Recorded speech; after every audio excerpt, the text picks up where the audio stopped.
Hi everybody, welcome back to Dress a Quest. I am Nathan, I am the DM here, and we are an actual play live stream, and we're playing D&D in the Ghosts of Saltmarsh setting. And we're all currently level 9, and things are looking pretty scary right now for the group. But with all of that being said, let's do some quick player intros and then we can get into the recap. So, starting off with Chris. Hi everybody, I'm Chris and I play Ayize Marley, the unconscious wizard. And it's going to be a tight one tonight, I think. Yes. Oh man. Yeah, next up we have Eric. I was right. We're all gonna die. I'm Glum. I play a battlesmith artificer, a gnome, and he's not doing too bad right now, but everybody else is, and domino effect. So here, see what happens. Yes, indeed. Next up we have Erica. Alright, hi, I'm Erica. I play Rin Swiftbow, Beastmaster Ranger. Every game she summons her falcon named Bert, and I would like to live to see level 10. Awesome. And last but not least, we have Space.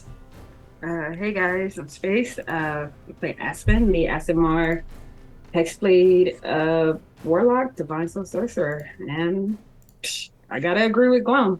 I think we're gonna die. Oh man. Well, we'll see. You might be able to get through. We'll see what happens. All right. Let's get into the recap. So, yes, last we left off, our heroes were pursuing the cult of Therisdune within the city of Thornhold. They had wound their ways through the streets of the corrupted city, and following clues ended up at the base of a dilapidated lighthouse. At this lighthouse, they were able to determine that at sunset, the shadow pointed to the entrance to the lair of these cultists of Therisdune. And dwelling within, they were hoping to encounter the Whisperer, a aboleth by the name of Skolthka. Having a brief battle out front with some of Skolthka's minions, these strange squid-like humanoid creatures, they dropped into the building and heard chanting within. And as they opened the doors into the chamber beyond, they found themselves standing in a great temple filled with cultists that all turned and looked at the group and let out a shrill shriek. As this battle commenced, you all fighting in the hallway, suddenly Aspen, Glum, and Rin were all grabbed by something underneath the floorboards and pulled down below into a sunken grotto filled with water as these giant lobster-like creatures were pulling them down into the muck. Your companion, I suppose, your wavery ally, Aeroleth, was pulled down as well, and Aspen watched as Aspen and Rin, I think it was actually Rin who saw it, watched as she was crushed to death by one of these lobster-like creatures.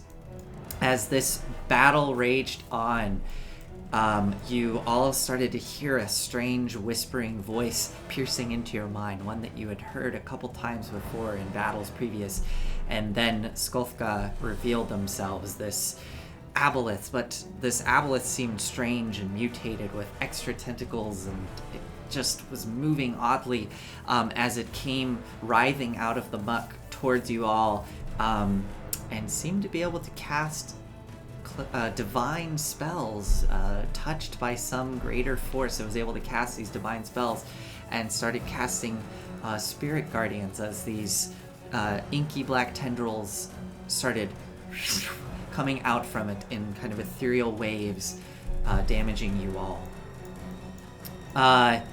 This creature, this aboleth, seemed to have an awareness of each one of you and kind of know who you were and your tactics and what you were about, and became fixated on Ayize.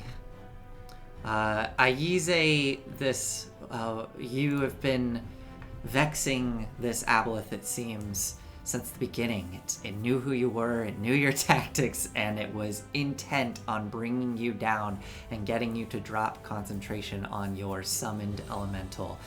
As it crawled out of the hole that was broken in the floorboards, it crawled up, slithering and sliding across the wood towards you, Aize, piercing into your mind with its whispers, and slammed into you with its tentacles. One attack you deflected with your shield, the other slammed you down into the ground, knocking you unconscious. And that is where we left off. Aize, as you are knocked down onto the ground, the tentacle kind of wrapping around, crushing you a bit, I do need you to make a Constitution saving throw for me, as the slimy tentacle kind of, all this mucus is like covering your body as you're slowly drifting off into unconsciousness.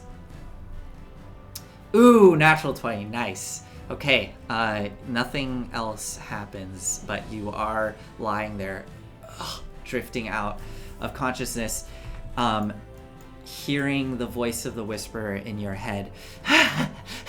Yes, yes, I will crush you. Taking us to Rin.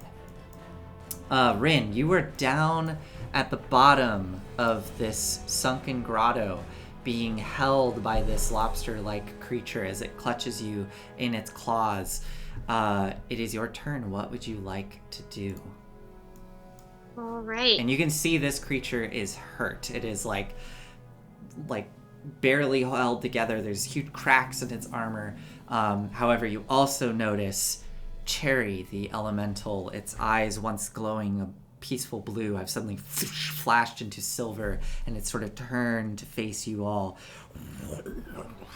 But what would you like to do? All right. I believe Bert is still underwater, right? Yeah. Yes. So since he's already down there, I can't remember what we agreed on and how the swim speed would be. It would be, I mean, it's the walking speed, so he can move 5 feet. But I would say he could, with 5 feet of movement, could get to just to the top of that lobster creature. Yes, because I was planning on having Bert dive over to Rin to assist her with a help action to escape. Oh, okay. So that you want to do an athletics check to escape? Yes. Okay, giving you advantage. Okay, yeah. So Bert would start clawing at this creature as it kind of gets distracted, looking up. It will make an athletics check to try to hold on to you, and you can make athletics or acrobatics. Acrobatics. Okay. So Rin sees the damage of the creature, but also looks over and sees the once blue eyes kind of go dull. Okay. Cherry, and she decides she needs to get out of there. Okay. All right, rolling with acrobatics with advantage. Okay. Oh, good thing. Okay, that's a good thing. Nice. So 24. This tool grabbing you with its claw. How do you escape, Rin? As it's starting to, and it gets distracted by Bert. So on the last round, she still had her short sword and is just kind of slamming it into the claw. Mm-hmm. And she finally, almost like when you're eating lobster, kind of like pulls it over to kind of crack it open a little bit more so she could wiggle out and swim up. The claw snaps open and you're able to pop out and swim outwards. Yeah. What do you want to do? You are free. Is that my full action? Or... That's your action, yes. Or, ooh, that is a good question. Movement. Still movement. I mean, you still have your movement and bonus action. All right. I'm just checking if Zephyr Strike is a bonus action or if it's an action. It's a bonus action. Oh yeah. So you use your whole action to Yes. break free of the grapple. So yeah. Okay. And bonus action casting Zephyr Strike, so she could swim up without attack of opportunity. Okay, you do see above you those inky tendrils of the spirit guardians sort of spilling down through the hole into the water. You and Glum are just out of range of them, so if you were to swim up, you would be swimming into that kind of writhing field, just so you're aware. So are you telling me it's a lose-lose situation? I'm just telling you the reality that you are faced with. I appreciate it. Yeah. All right. Well, what I'm going to do. So how high up would it? So, based on our discussion earlier, what is the distance from the bottom of this water area to the top of the water? So you are just about at the bottom. So you are 15 feet down. And the spirit guardian aura is 5 feet above you. So sorry, from where you are, it's 15 feet up to the surface of the water, and then an additional 5 feet to the hole to escape. So it's 20 feet above you to actually get out of the hole. If you wanted to go all the way up into the hallway. All right, and I'm sorry, you guys were talking about before stream, so I could have asked. The creature, where I see all those tentacles, how much swimming up? Would it be like as soon as I'm like 5 feet? I mean, yeah, you literally would do 5 feet of movement up, and you would already be within these writhing tentacles. Mm-hmm. And they're kind of like ethereal, like somewhat translucent. But you've seen that they hurt creatures when they swim into them, and you also have seen that it slows creatures down when they swim into them, so it's considered difficult terrain.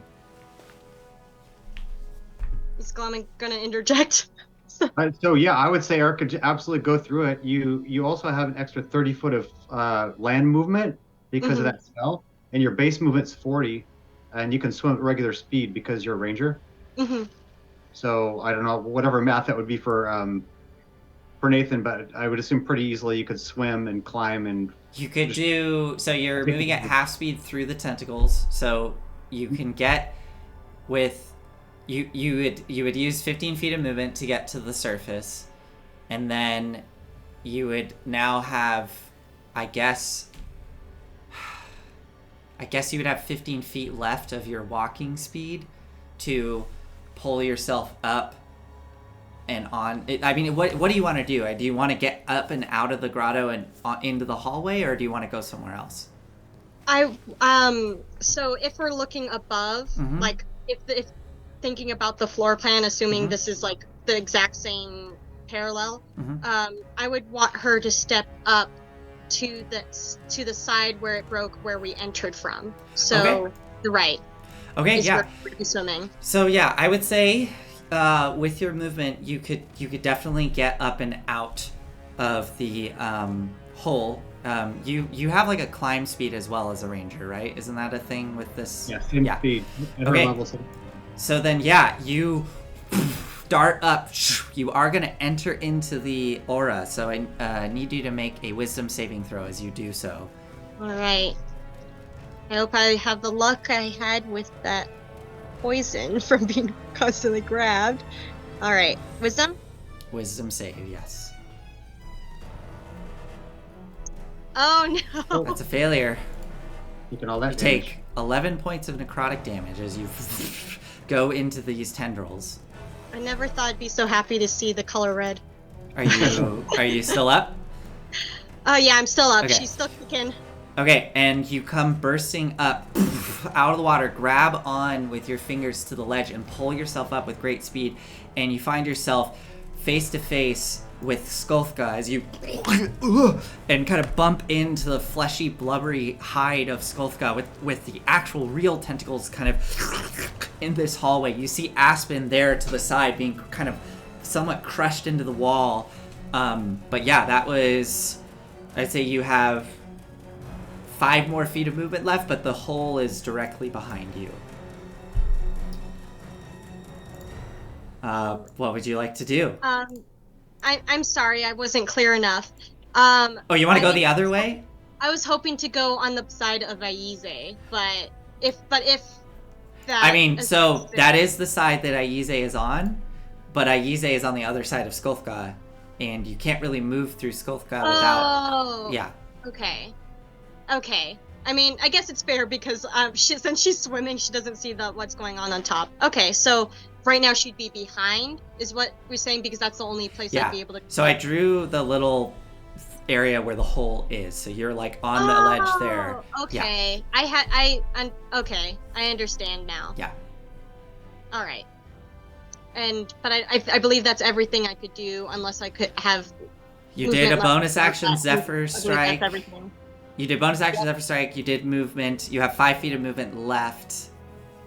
Well, hold on. You can still move and not get out. You have 10 feet of movement left. So I mean, you could jump across the hole back into the temple area, but yeah. Do that. Yeah, that's what I was doing. Okay. I'm doing. So, I'll take my chances with the group of cultists, I guess. Well, yeah, you jump into that room, and what you see is the room is filled with dead bodies. And over on the north side there where that blue orb is, that entire area is like almost 40 people all still caught in the web spell that Glum cast. They're all still kind of writhing and trying to break free, but you can see some of them are limp and dead within there from whatever combat happened up here. But yeah, there's still like 40 people just stuck in those webs trying to get free. But everyone else in this room is motionless and dead.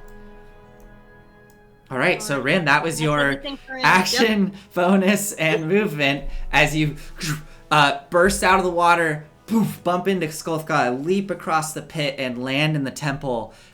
Still, all of those tendrils writhing around you. You're still caught in the aura. At the end of your turn, Skolthka is going to use a legendary action and looks. Aspen, you see the kind of, this creature sort of has this like cylindrical body with the sort of fish squid-like head at the front with those 3 big eyes that kind of run up the center. But you can see there are some extra eyes that have formed along the sides, sort of misshapen and asymmetrical. But that sort of fleshy dome of the head sort of turns, and you see a bunch of the eyes look towards you, Aspen, and you can see this sort of thick, goopy black liquid sort of tearing out the sides of the eyes as they lock onto you, and you hear that voice, hello, I still require you to aid me. Make a wisdom saving throw for me.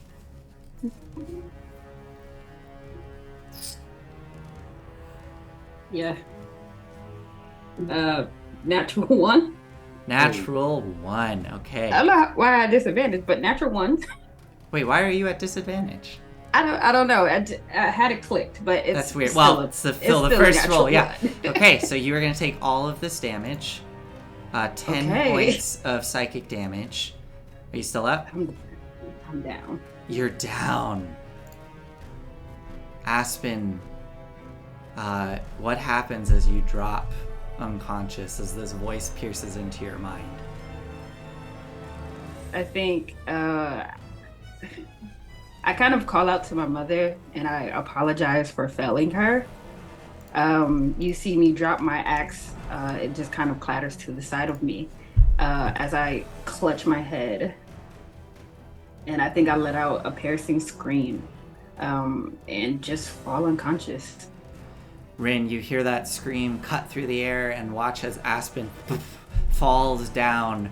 The tendrils of the aboleth sort of starting to go up over her body, and you're just slowly watching as her body's disappearing under the mass of this creature as it starts to look around greedily for more. Okay, that was the legendary action. Taking us to Aspen. It is your turn. Make a death saving throw for me. Okay. 16. That is 1 success. Good. At the end of your turn, the Skolthka is going to use another legendary action Is that his last for that turn or no? Possibly. I didn't know if he gets more. Okay, Rin, you're within range. I know that arrow wasn't good. So, Rin, as you stand there watching as Aspen drops and is starting to be pulled under the body of this thing by the tentacles, and it now spots you, and you hear the voice come into your head. You will soon join your friends. Too bad you could not have joined us. And the center of the body of this creature, there's kind of this strange, like, fish-like tail that was sort of drooping down into the water. And you watch as it bends upwards, flicking water across the room, and then slams towards you. Ooh, for a 13 to hit. I think that misses. Yes. Oh my goodness. So Rin, just barely, this huge tail swings over your head as you kind of matrix backwards, and it narrowly misses you, finishing its legendary action, taking us to the Chul under the water. It looks... Oh, also, before I forget, Bert is at the top of this creature, so Bert is technically within the radius of the Spirit Guardians. I need Bert to make a wisdom saving throw for me. I'm sure he has so much wisdom in that little... He might.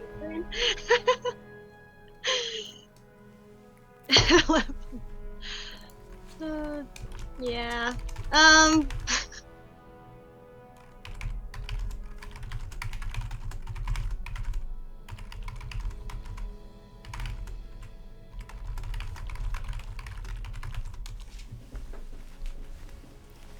All right. Oh, an 11. Yeah. That's a failure, unfortunately. Yeah. I rolled super low again, so 13 points of necrotic damage to Bert. All right, taking us to the Chul. The Chul is looking around, but doesn't, you just escaped, and it's going to look down. I have the slow icon on the Chul, but I don't think it's slowed. Especially if you dropped Aspen. I don't think I was concentrating. Well, I don't remember. Okay. I don't think I was concentrating. And Glum, you're concentrating on... My intellect Fortress, that's it, okay. All right, Glum, the Chul looks towards you and is going to try to lash out at you with its claws. You want some of me? It makes 2 attacks. Oh, but it's at disadvantage, so it gets an 18. Nope. And 2 natural ones. So, no! It very much misses. Under the water, unable to grab onto you. All right.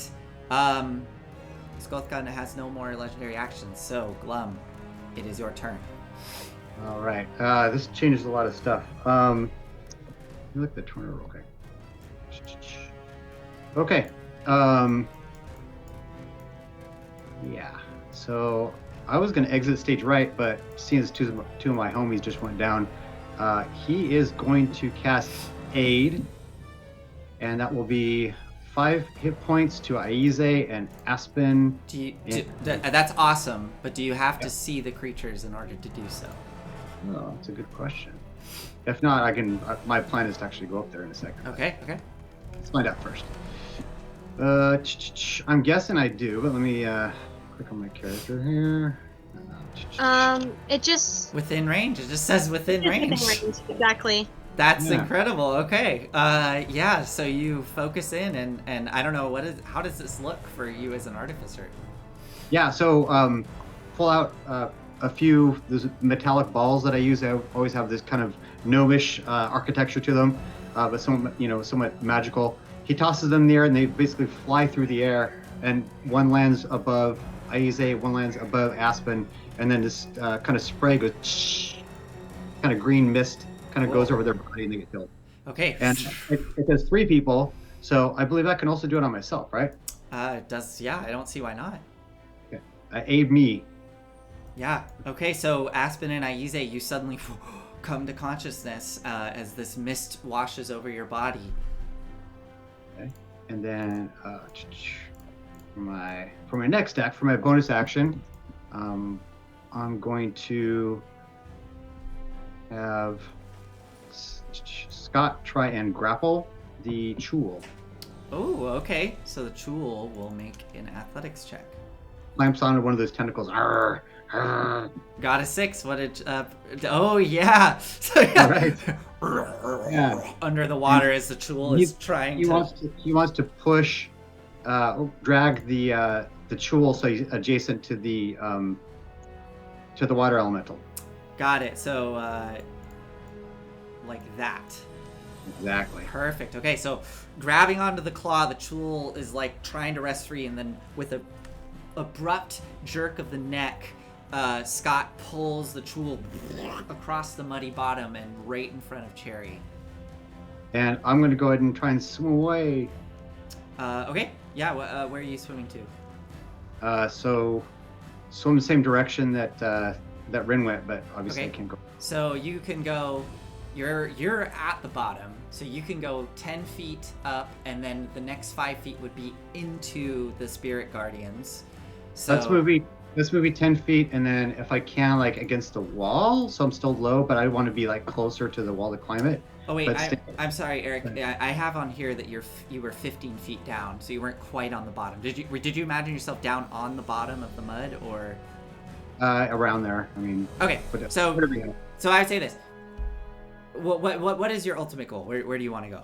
I want to swim so that I'm just out of range of those the Spirit Guardians, Got it. but also close to the wall, so I can just climb up the wall and not have to swim anymore.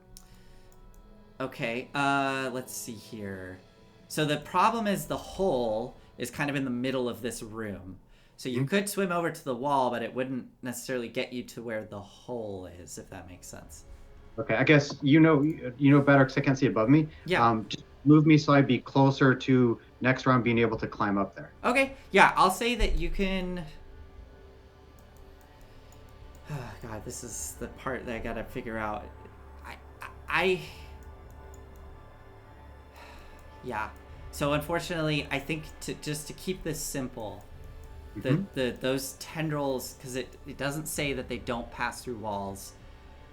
I would have to do something kind of weird. It like goes through the hole and then kind of around, 5 foot. So I'm just gonna say it goes through. It is able to pass through the walls because it's just a lot simpler. So, Glum, if you want to go up towards the hole, you essentially are going to have to swim through the Spirit Guardians. There's kind of no way around it because they are very much encompassing down into the water.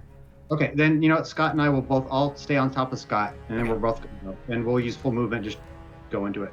Okay, so you're gonna have Scott let go of the Chul. Okay. Yeah, because he can go. He has 40 movement, so he could probably get us pretty far up. 20 feet up, yeah. Because it's half movement in the water. Scott doesn't have a swim speed, right? You could use that dog paddle speed.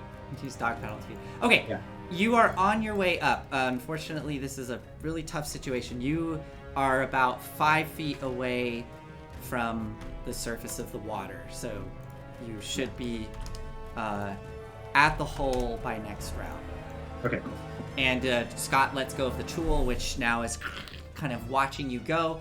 Let's see, you are still within its attack of opportunity range, so you're fine. You haven't broken its attack of opportunity. Okay, Glum, anything else for you? That's it, bud. Okay, awesome. Aize, it is your turn, and you have 5 hit points, so you are awake. Oh, you're muted. I'm still in the area of effect of the Spirit Guardians. That's right. Please make a wisdom saving throw for me. Yeah. 13. That is a failure, I believe. Sorry, double checking. Oh, I have the wrong stat block. I was looking at the wrong stat block. Shoot. Okay, I'm gonna have to pull that up in a second. But yeah, I believe the spell save DC for Skullthka was much higher. So it was higher than 13. I know that. To 0. Yeah. It's Yeah, better I than mean, yeah. With a failure, like even, I mean, maybe I might roll a 3. Like half damage, even if if I succeed, and it's 3d8 damage, I believe. So I'm pretty sure I I'm rolled really low, but Oh my unfortunately, God. I rolled a 7, Oh so my you do God. drop to 0. down. Oh my God, you rolled a 7. You would have. So back That's down to crazy. 0. I use Yeah. I kind of open eyes. Oh. Yeah, I mean, what is happening here? You are kind of like, being battered. You're fading in and out of consciousness as Skolka is tearing into you, and I think that Archive has poofed. His spectral form has poofed out of existence, but I think the book is still at your side. Like, what are we seeing as Aize is kind of drifting out of consciousness? I don't know if Archive poofs. I mean, I don't sustain him. I just call him. Does the little spectral form of Archive not poof out of existence? I don't think so. I mean, it just says the spellbook is awakened. Well, yeah, your spellbook. Manifest Mind. Yeah, the Manifest Mind, like the little floating spectral version of Archive disappears, but your actual book next to you, I think, is fine. The book is fine. Yeah. Intangible doesn't occupy the spell turn.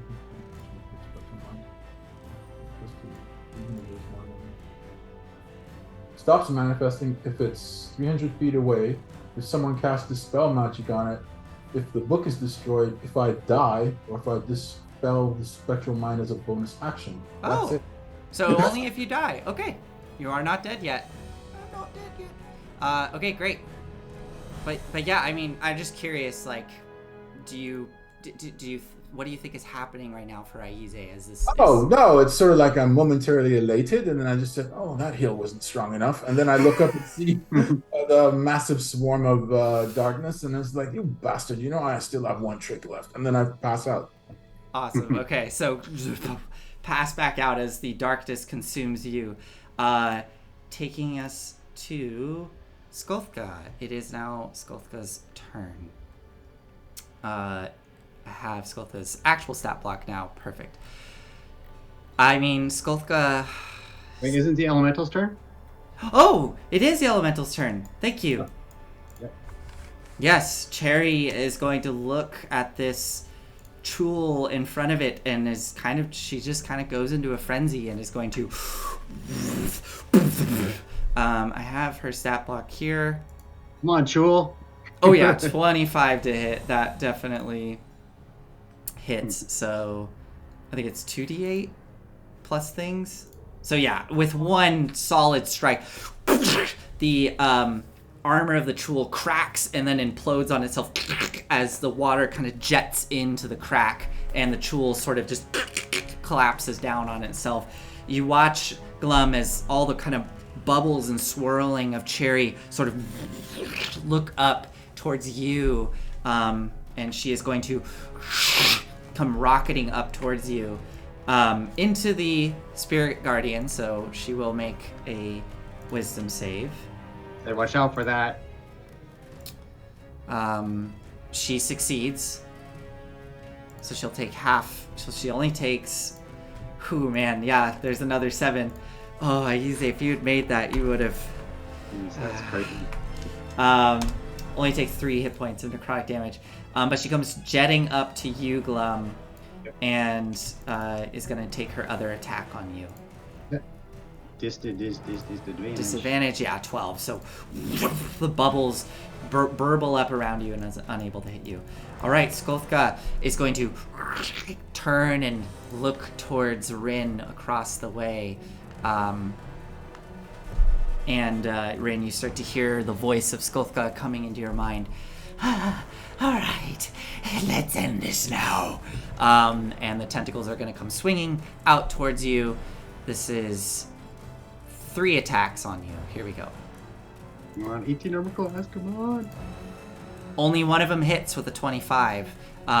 So the others you manage to deflect, and the last one comes in, slamming you across the chest. I rolled super low, only dealing 8 damage. Wow. 8 bludgeoning damage. Poof! You feel the wind get knocked out of you as the tentacle kind of wraps around you, but you're able to wrest yourself free as a bunch of mucus and slime drips off of your arm. I need you to make a Constitution saving throw for me. All right. 13. It's 16. That 16? is a failure. Did you hear what I said? Yeah, but Oh, it's a 16? How is it a 16? why is it My last, it's my last bonus save that I can do. Remember that power? Wow, cool. Okay, yeah. Oh, So Glum, you, I don't know, what do you... He says, "Ran, whatever's going up out there, don't let it be bad." That's it. You barely hear his voice coming through the water with your very sensitive ears, this muffled voice of Glum, and you start to feel your skin itch and burn, and I guess you take his words to heart. And quickly, I'd say maybe quickly with like your short sword, you just scrape the slime off of your arm, and whatever was starting to take effect does not take hold. Okay. That was Skulfka's turn. Rin, you are up. At the start of your turn, I need you to make a wisdom saving throw for me. alright. Dang! Ooh, another failure. You take only 8 points of necrotic damage. 3 for damage. Nice. Alright, hold up. Let me do the math of my life first. Are you down? I'm getting too close, but I'm Erica, by the way, if I can recommend real quick, it's the most simple thing ever, is I would just fire twice with sharpshooter and run. That's what I would. Yeah, there's not a lot of time for me to be a hero right now, so You can use your bonus action to do ensnaring strike if you want to do a little extra damage. yeah. So did you read my mind? That was exactly what I was planning to do as a last ditch effort. As a bonus action, she's going to cast ensnaring strike on the off chance she hits Skulfgar and is successful. So after having very close to death and more, she picks up her bow once again. Her bird is somewhere down there in the water. All by Okay. herself. Just keep in mind, if you cast ensnaring strike, I think it's a concentration spell, so you will lose Zephyr Strike. Oh, well, it's only lasts a minute, so I would have already gone away. Zephyr Strike? No, a minute. Wait. How long is a round? A round is 6 seconds, so a minute is Oh! a really long time. Yeah. That's 10 rounds. So actually, yeah. So Erica, ignore that. So, Go ahead and yeah, fire. run away first. She's gonna get out of range. I'm assuming that's what that big circle's for. The big circle is the Spirit Guardians, yes. So I'm gonna take my chances with the cultists and. Okay. So you will provoke an attack of opportunity as you run away from Skulfka. So Skulfka is... Well, if she still has, well, actually, wait, would that still with Zephyr Strike?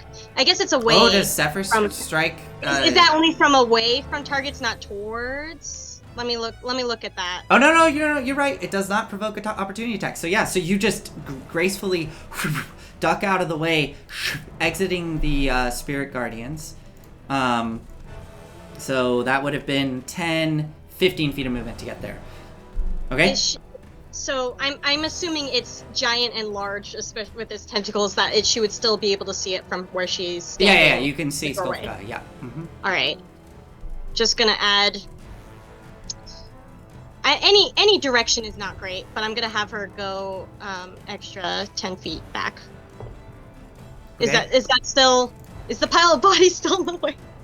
No, you're good. You have Erica. You have crazy movement right now. You have Yes. 70 because of your Zephyr 70 strike. movement. Yeah, you're fine. So you're Yes. fine. All right. And I wouldn't be afraid after you fire. By the way, I would move. And then just keep running. No, seriously, like don't stick Yeah, around. that's the plan. All right. So, but then I would lose it. Okay, so I'm just gonna have her shoot regardless, so she doesn't lose concentration. Okay. What is? So did you just move that token to represent where the webbed creature? Yeah. So don't Okay. worry about those. Yeah, they're over there. So let me just do this for clarity's sake for Okay. me and have her move Yeah. right up. So you All right. dash over to there and let off your 2 shots. All right. Before she shoots, may I get a quick understanding of what she sees? Yeah. Because I remember it from last time, but I know Rin was only able to see so much information. So directly in Yeah. front of you, you can see the set of double doors that Cherry busted open, and then the hallway that you came down. That hallway, right at the entrance there, you can see there is the hole down into the grotto where you just came out of. On the other side of that hole is Skulfka, this large aboleth, which is currently crushing Aspen under his weight. And on the other side of Skulfka, you see Aize lying limp on the ground. All right. Once again, Rin picks up her bow. Oh, and I would say behind you, Yes. just for even more clarity, behind you is, you do see the shark suspended from the ceiling, and it is suspended above a large thing of water with stairs going down into the water. And then to the north, to the left of you, is all of the cultists being held by the webs against the wall, or the wall on the ground. All right. Felt like I had a question, but I don't think I do. Okay. Yep. So, now I remember. She is going to declare favored foe, so if she makes this hit, hopefully should help later on, but let's just get what she can right now. Okay. Normal roll. That should have all the check boxes for sharpshooters, so that's a 10. No, that does not hit. In fact, you see that as the arrow flies to Skulfka, those extra tentacles just smack the arrow out of the air. All right. She's going to shoot normally now. Without sharpshooter. 13, 14, 15. 15 does not hit as the tentacles slap the arrow away from you. Or from it. Yes. Run.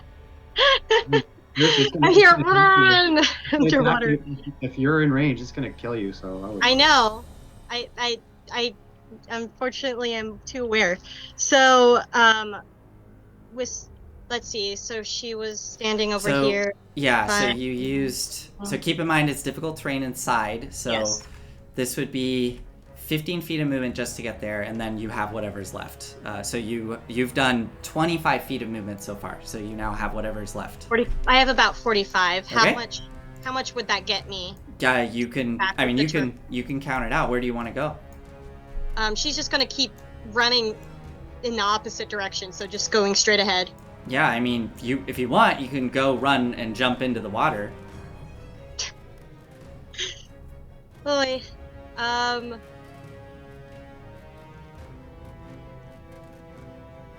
you can't see if you're in the water. Yeah. Okay, so you just turn. I think Rin would be desperate enough that at first when she gets to the water she hesitates because of what she just escaped and was stuck underwater for so long, and then she dives in. Okay, so we see Rin sprinting across the stones.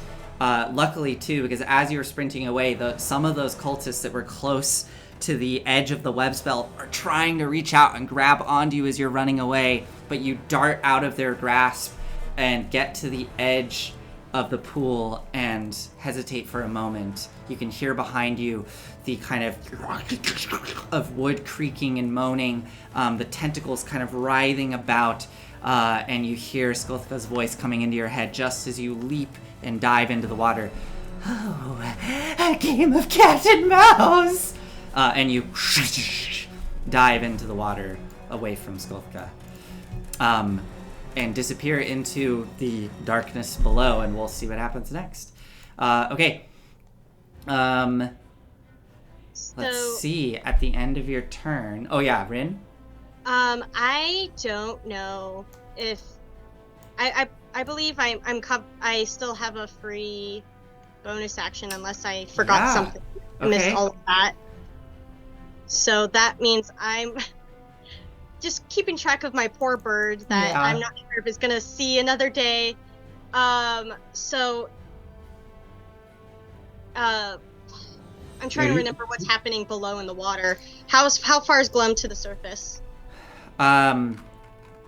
Glum is about 5 feet away from the surface of the water, and Bert is currently 10 feet underwater.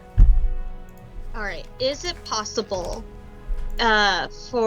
because I'm assuming the lobster is still in range of Glum, even with him being... The lobster is dead. Okay. All Bert sees is Cherry there Yeah. looking up at Glum. But actually, to that So, point, yes. I need Bert Yes. to make a wisdom save because it's the start of Bert's turn Yes. as the spirit guardians start to whip around Bert.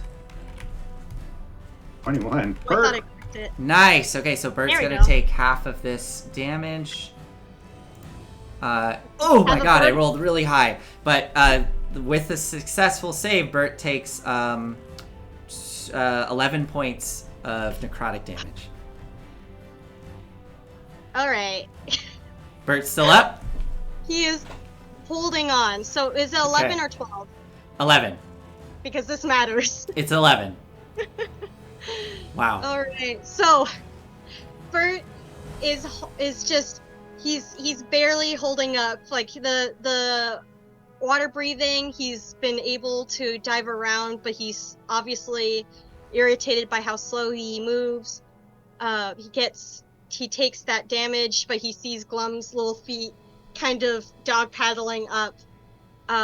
If possible, I'd like him to hold his action to assist Glum from being attacked by Cherry. Yeah. Okay, yeah, absolutely. So Bert holds his action to peck at Cherry if Cherry starts to go after Glum. Perfect. And that is my end. Okay, at the end of your turn, we have the layer actions.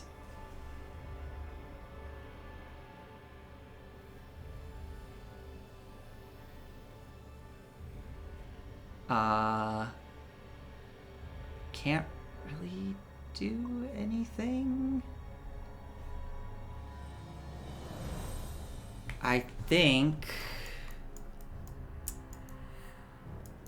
Yep, can't really do anything with its layer action, so... Sorry. Yeah. Darn you! So that's nothing happens, remarkably. But at the end of your turn, Rin, Skolthka... Yes, Skolthka does get a legendary action.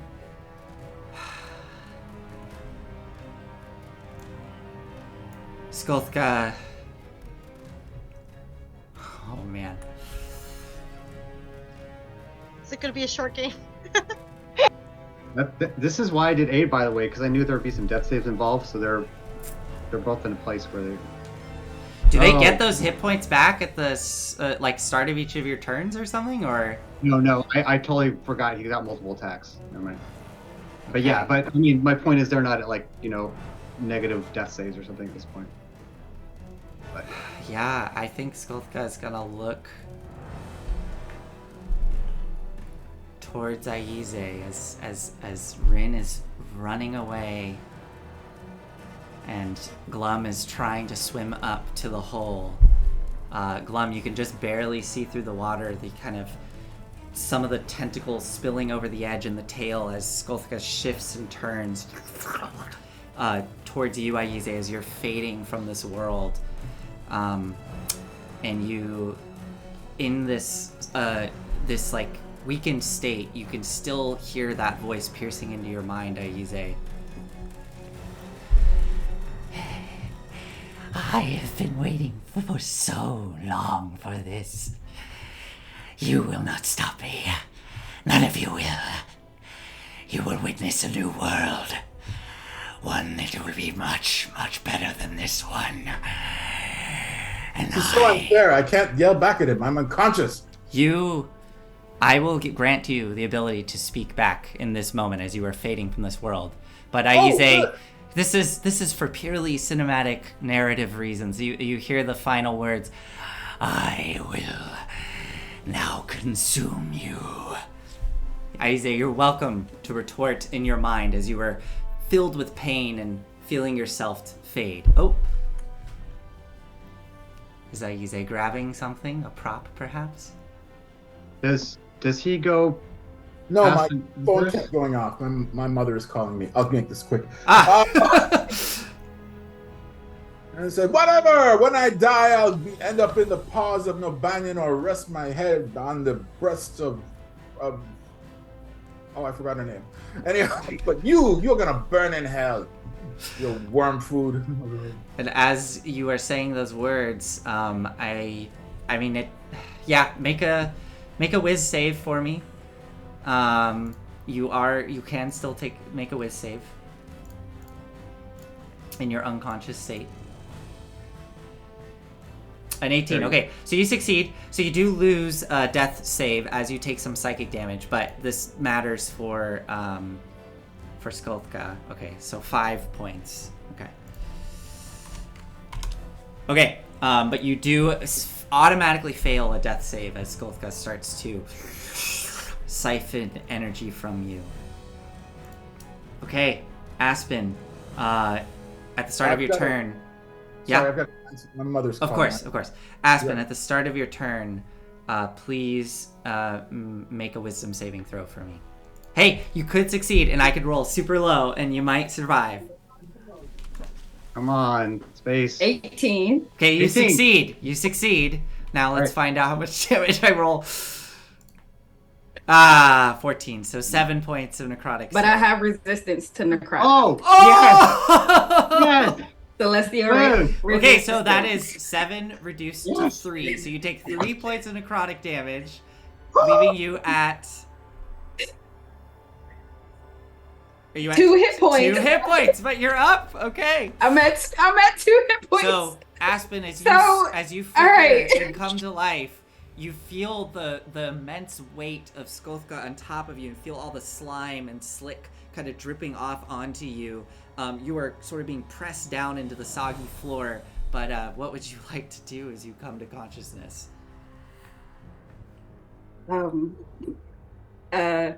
For my bonus action, I'm gonna do this. I'm gonna put it up there so you can read it. Hexblade's Curse. Hexblade's Curse. Okay.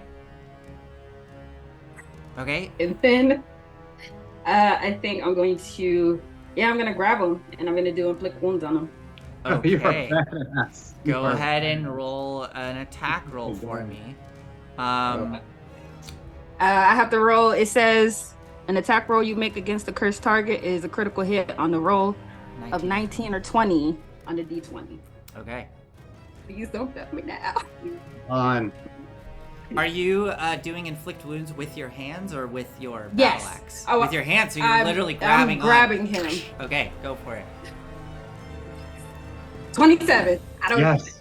Oh yeah, that 27? definitely 18. hits. You rolled Yes. 18. Yes, that definitely So hits. that's still 22 points. Wait, sorry. You rolled a 27 to hit?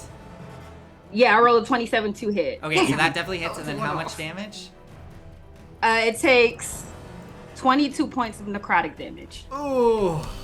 Awesome. And then Skulthka needs to make a Constitution saving throw to try and hold on to the Spirit Guardians.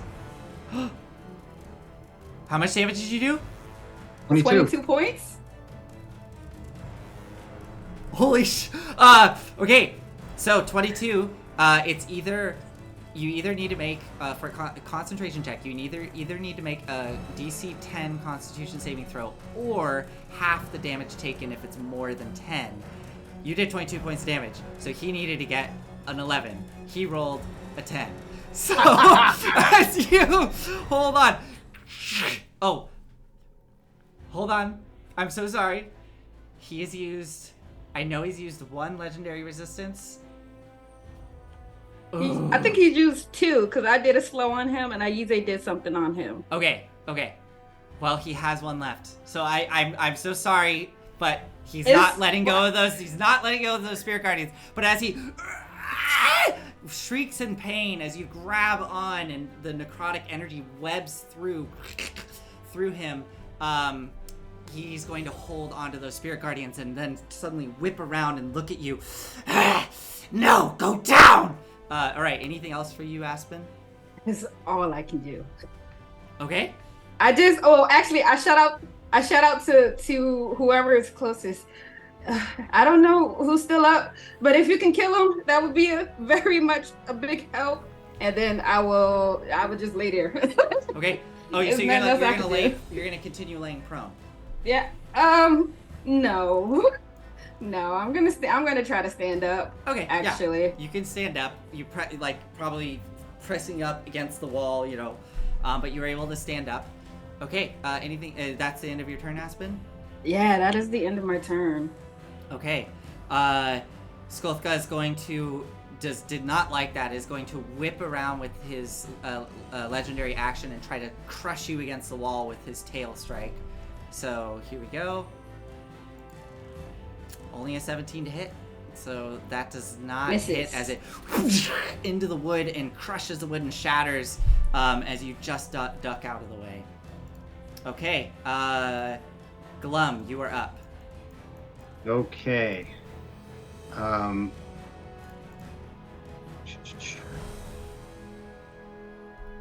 Yeah. So you were about 5 feet from the surface of the water. Oh, at the start of your turn, make a wisdom saving throw for me. Technically, I need... I was standing underneath it, remember? No, I said you had to, in order to get up and out on your next turn, you would have to go into the Spirit Guardians. Okay. Yeah. All right. Cool. So, also, I do need Scott as well to make a wisdom save. Yes. Okay. 2 wisdom saves. Make me first. I have advantage. Where's my... there it is. So, okay. Okay, so you will fail that check, or that save. You take 13 points of necrotic damage, and I need to see Scott. Oh, that's okay. Okay. How many points? 13 points of necrotic damage. I have 58 points left. Okay. And then Scott. Come on, Scott. He's no bird, but we need him. All right. And Scott will also take 13 points of necrotic damage. I also need you to make that concentration check for Intellect Fortress. Second. Scott. 13, you said? Yeah. How much was Scott? Okay. Good. He had my yeah. Okay. Yeah, 13 hit points to both of you. 37 for him. Okay.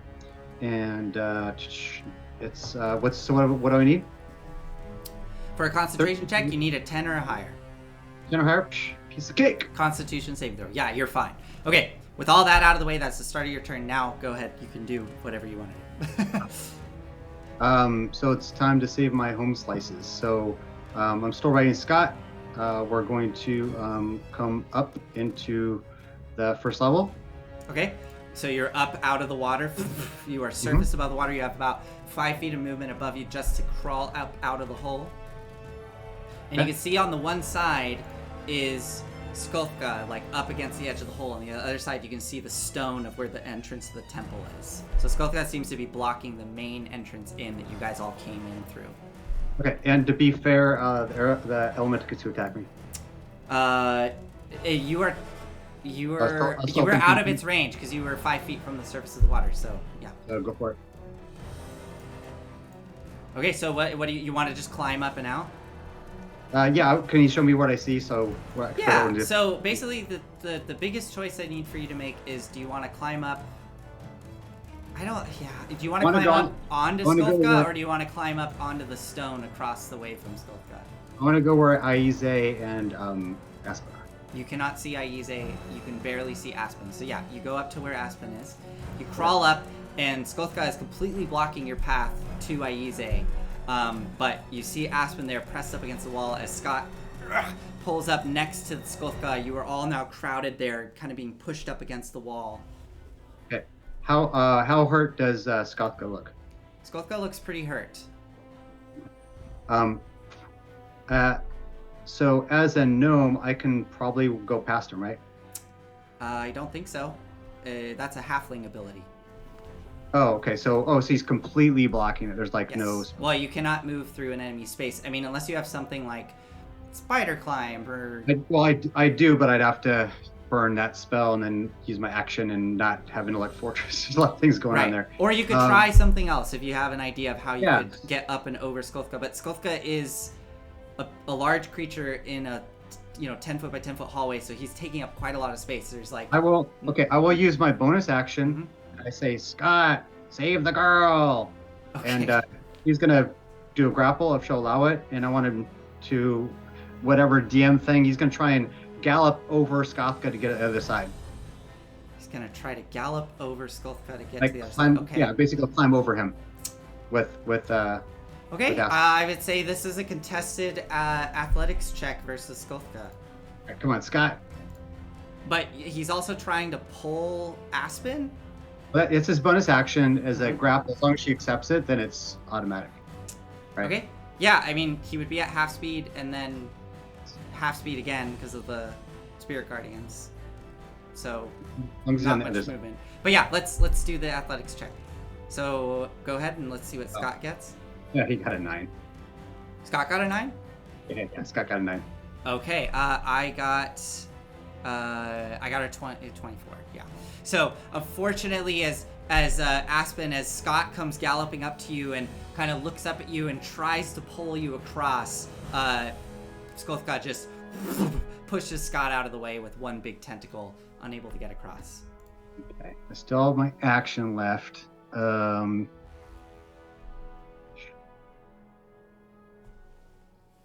usually that -1 death save, right? Correct.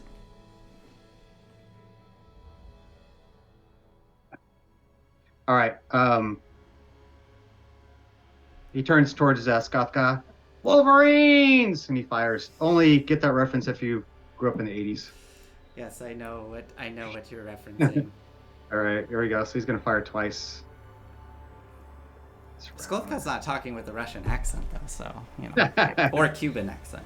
All right. Wasn't that the where they came from? Yeah. It was the Russians. Yeah, it was against the Russians. Okay, so he's going all out, of course. So what do we got here?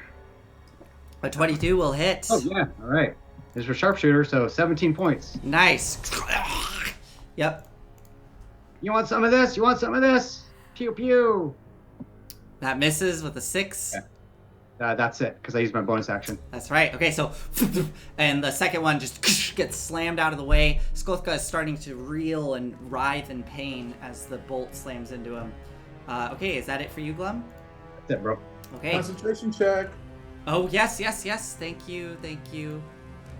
Oh, that's a failure. And he is out of legendary resistances. So the Spirit Guardians drop. And at the start of your turn, Aize, you do not have to worry about automatically taking damage. So so if I can say something real quick. Yeah, of course. Look at the Scott guy and he says, "What's wrong? Lost your spirit?" All right, next. So Aize, go ahead and make a death saving throw for me. That is 2 failures. 1 left, and you are out. No, I've only had 1 failure. Didn't you? Yeah, you had 1 failure, so that's the 2nd failure, so that's 2 failures. So 1 more, and you're dead. When did I get the first one? Didn't you get a first failure? No, he's healed me before I could. I've been unconscious, knocked from hit points to health. Psychic. The psychic. Because you went. Right, you got the 5 hit points, dropped to 0. Oh, I know. I remember what it was. You dropped to 0. Skolthka used the psychic attack on you while you were unconscious. That was an automatic failure. So that is 1. Right. So this is now the 2nd failure. So you have 1 more left. I automatically have a failure?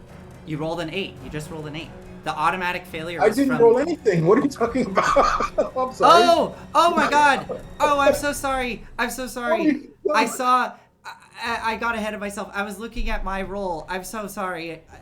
Please roll. I'm sorry. Don't pay attention. I don't understand. Don't pay attention to the man behind the screen. Just forget it. I know he wants me dead, but for I'm sorry. Please roll. I have an embarrassing question. How do you do a death save? Just roll a d20. You want to get a 10 or higher. Oh, that's it? That's Just a it. D20. It's Okay. just a luck. It's basically a fortune roll. Oh, great. Oh, how fortunate I am. Boom. Oh, I okay, got... so you did fail. What the hell? That is 2 automatic fails. Or sorry, 2 fails, not automatic. Yeah, Okay. stop saying that. Oh, sorry. Can you use luck on death saves? I am all out of luck points. You're all out of luck. Okay. No, he burned them on me. Well, I'll just say that he has really spent a lot of attention on Por Aize. All right, Aize. So, just before we move to Skolka's turn, just because I want to make sure we're all on the same page. So, you dropped to 0. You took 1 failure from the psychic attack. You just now rolled, and that is now 2 failures, correct? That's correct. I have 2 failures. Okay. I'm so sorry about that misunderstanding. You know what's wild, though, is that you rolled an 8, and the roll I was looking at, which was Skolka's roll, was also an 8. That is kind of weird. It was weird. I mean, I wasn't sure where the other one was coming from because I remember I got the 8 spell hit, so I got up again, so I didn't have to make a death save. Then the spirits took me down. Yes. So I figured, all right, next round I have to make a death save. Yeah, sorry. The psychic attack that Skolka did on you was an automatic failure, or was a failure because it did damage. Okay. Sorry about the confusion. With that, Sherry gets to go next. That's right. Cherry gets to go next. Excellent. Well, I mean, Cherry at the start of Cherry's turn, Cherry makes a Wisdom save. So here we go. Oops, that was a Dex save. Wisdom save. Fails with a 9. So she is going to take 11 points. They're gone. They're gone. Oh, yeah, they're gone. Thank you. So never mind, she's fine. And now she can move at full speed, which is great. So she's right next to Bert. That's right. So she starts to swim up towards Glum, seeing the target above. Go ahead and make an attack roll for Bert for me. Oh, Bert, go. Go, Bert, go. All right. Claw attack. Yeah, that 25. hits. Yeah. He's hurt, but he's angry now. Go ahead and roll damage. All right, please.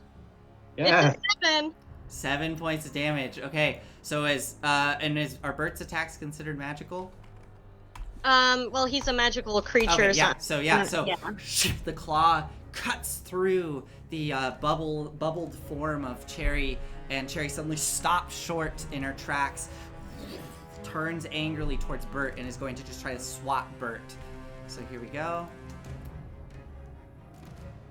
This could be the end of Bert. I know. 21 to hit. They've got 22 armor class. So that Bert takes 18 points of bludgeoning damage. Yeah, I think that's more than 3. So what does Bert's final moments look like as Cherry turns and... So Bert has been diving through with that water breathing spell, so he's been doing okay, but seeing his bubbles come to the surface. But when he goes to distract for Glum, and as he sees Glum's feet disappearing from the water, that's the last thing he sees. And in an instant, a flash of bubbles, and Bert's body is now gone, and we just see a single feather kind of drifting through the gloom. And then Cherry turns her silver eyes up at Glum. She still has movement, and she still has an attack. She will come surging up out of the hole. I heard you. Looking down at all of these people here, as well as Skolka, but she doesn't care. She's just on a rampage. She is gonna go for you, Glum. Ready. So at disadvantage. Yep.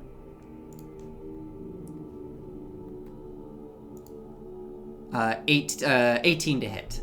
Misses. Unable to hit as she strikes down at the illusion next to you, taking us to Skolthka. Skolthka. Black ichor starting to pour from his wounds. No. You want some of this? I will take him with me. I will take at least one of you with me. And turns and looks at Aize's limp form. You! Raising the tentacles up.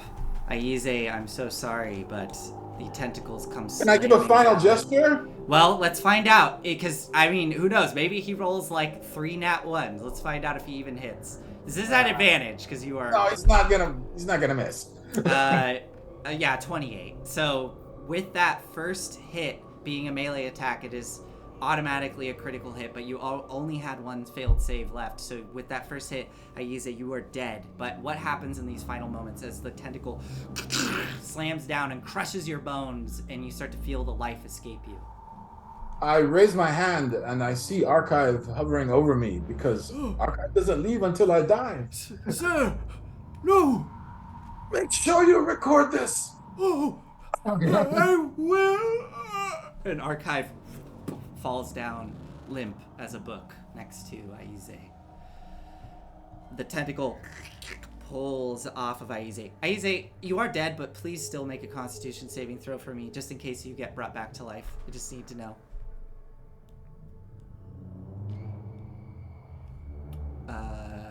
Okay.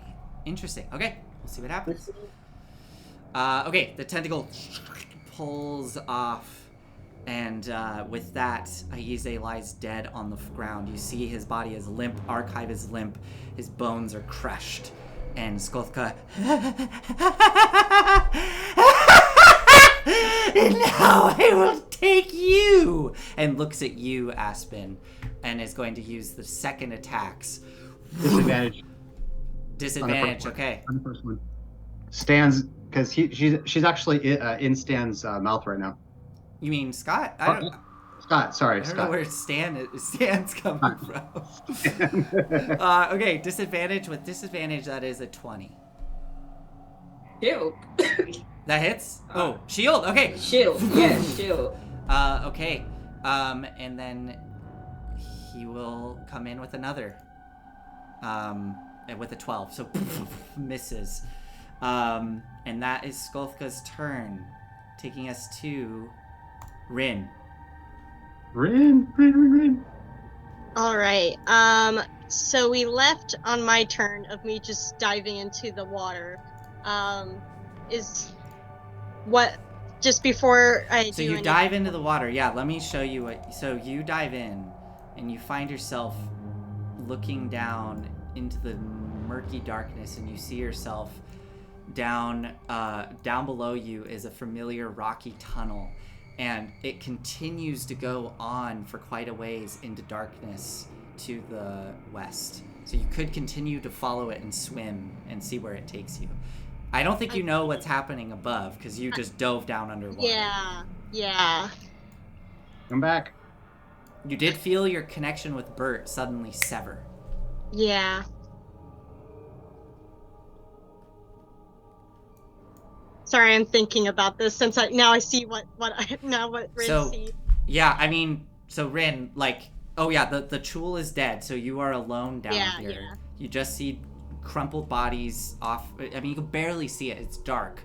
You do have dark vision, but there's a lot of silt and muck in the water. But to the west, you just see this tunnel continuing down. Make a quick perception roll for me. I'll give you this for free. All right.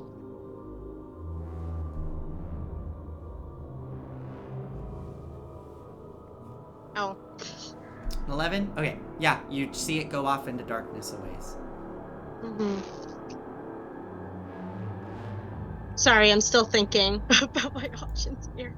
I mean, you were running away, yes? Yeah, but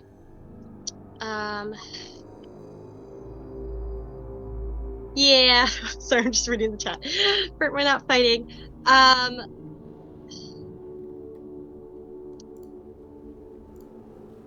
So yeah, I think go forward or backwards at this point. Yeah. I'm just thinking if there's anything that would help with this situation, but Well, I it would looks so like I it would went. say I would say this. Yeah, I would say this. Just do what you think Rin would do. Yeah, And yeah. No, I'm. based on Yeah, where we last saw Rin seemed to have made a choice to run and Yeah, jump yeah. into the water. yeah. I because I'm also trying to think tactically. I think I think she's going to have a better chance on land. So, can you take me to the other map so I could see where she went last time? Yeah, Like I where mean, we saw her last time? so essentially, like, you dove into the Yes. water, and when you were here, you saw that there was this tunnel extending westward. When you dove under the water, you saw that kind of was a continuation down into this Yes. underground space. So it Yes. all continues to go west if you were to keep Yes. swimming west. So, are you saying those are two different? No, it's one path Oh, yes. going west. Yeah. Okay. So if Rin, I don't know how far her vision would go, but if she were to walk back up here, I'm just doing based on what I see on the map. Okay. Would she be able to see past Cherry?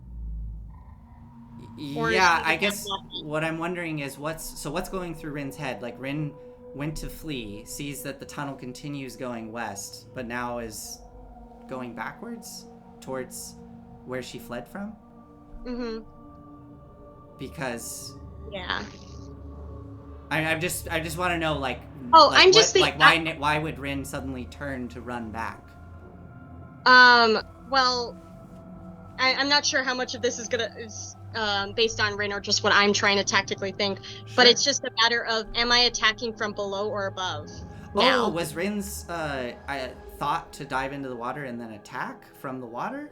I'm sorry. I don't know if this is too much player knowledge for me to see that far ahead. Mm-hmm. But from what she could tell, it was she was seeing what she just came out of. She was seeing Is that what she wrong just or came out of.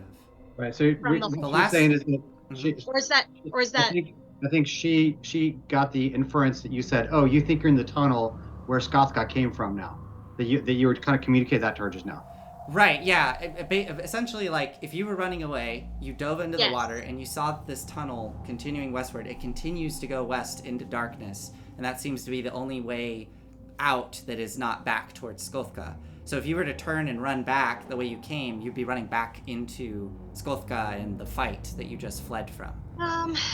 So I guess I'm just wondering, like, you could totally do that. I just want to know narratively, like, why would Rin suddenly, Okay. because Rin had this big Okay, moment but- of hesitating and then choosing to dive and flee the battle. Yeah. So what's happening Yeah. to Rin where now she's suddenly turning to go back? I'm Okay. happy to work with you here. I just want to know. Oh yeah, I'm sorry. If you would say it's too much player knowledge for her to It kind feels see what's really going on. it feels really metagamey to have you Yeah. dive underwater. The last thing you saw was your friends dying, and then to Yeah. suddenly be like, oh, pop, and then run Yeah. back. I just want to Oh, know yeah. why. I just want to know. Oh why. yeah, well, I thought that if Rin doesn't understand what she just saw, then I'm gonna just say then have her keep going. Because the last thing Rin saw, and this is what I'll say. You can give me a reason that you turn around and I'll go with it. But the last thing you saw, Rin, you were standing at the threshold. All of your friends were down and unconscious, and you had a moment where you said you hesitated at the water, and then you dove in. So you dove under the water. Suddenly, that muffled sound of the water and the pressure taking you over, and the last thing you knew was that your friends were unconscious, and those tentacles were everywhere, and Skolthka was still there. Mm-hmm. So if it's getting too metagamey, because I thought that I would be able to see enough that no, you have no idea what's happening above you. Yeah, so like I said, in that case, then she's just gonna keep moving then. Okay. And she swims at 40. Okay, yeah. I mean, with 40 feet of movement, and if you dash, do you want to dash or just do the 40 feet? We'll do 40 feet first. Yeah, Right? because So 40 yeah. feet, you swim, and you swim off the map. But basically, what you see is you start to swim. The kind of rugged tunnel you see starts to turn into what looks to be more of like a built structure, like whatever this was kind of collapsed in on itself and was cleared away, and now you're starting to see structured built walls. And up ahead in the gloom you can see what looks to be, kind of at an odd angle, the beginning of a spiraling staircase that is going down into darkness. Okay. I think I misunderstood and I went to a different map or something, but okay. I mean, you are off the map at this point. This is like continuing to swim out into the darkness down that tunnel that you were going down, and it opened up into this. Okay. I'm sorry, I'm just a little bit lost now. Okay. Because I thought the place I saw was the place that she was going then, if she was to keep going. But Yeah, you were going the direction that you were headed in, yeah. Okay. And it opens up into, you are basically underwater at this point, and it opens up into this underwater staircase that is spiraling down. Okay. And that's as far as I could see for 40. So you could, you see that, and if you want, you could dash for another 40 feet of movement and start swimming down that staircase, or you could do something else.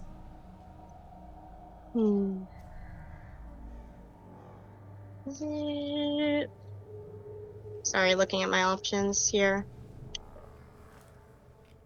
I think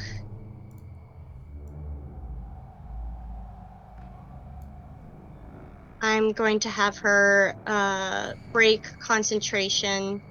And this is up to you. There's a reason why I didn't cast this earlier, because I didn't know how much it would be up to you for if I could do this underwater. Sure. But I would want to cast flame arrows. Yeah, I mean, they're magical flames, so yes. Okay. So, and that is everything that she could do as far as I know. Okay, so the arrows ignite under the water. You are there in the darkness, and it is relatively quiet down here. So that was your movement and action, and I guess no bonus action because of Bert's gone. So yes. Okay. Awesome. So, Rin, you were there in the darkness, taking us to the end of your turn. Skolthka will use a legendary action, and is going to target you, Aspen. So make a wisdom save, as Skolthka looks at you.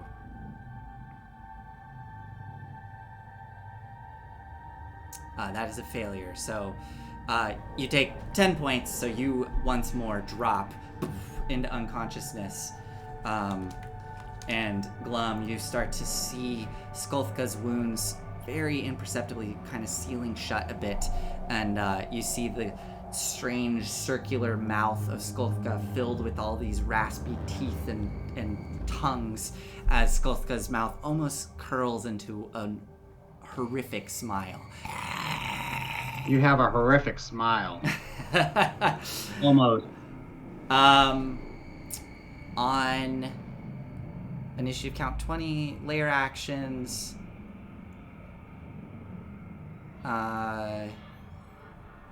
Sure. No. Yeah. Okay. Can't really do anything with layer actions. Aspen, go ahead and make a death saving throw for me. Okay. There's a 6. That is one failure. Yeah. At right. the end of your turn, Skolthka will use...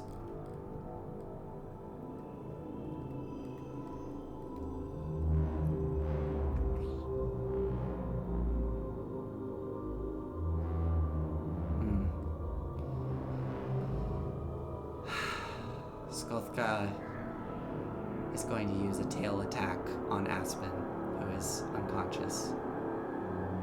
Oh, I have a question. Yeah. Do I still have Oh, no, never mind. No. Never mind. I don't think so. If you've... Oh, no, because Yeah, it's the end of your turn. it was yeah. the start of my turn, yeah. So, never mind. So, Aspen, at advantage, Glum, you watch as Skolthka turns and the tail rises up above Aspen's limp, unconscious body, and he's going to try to bring it down and crush Aspen.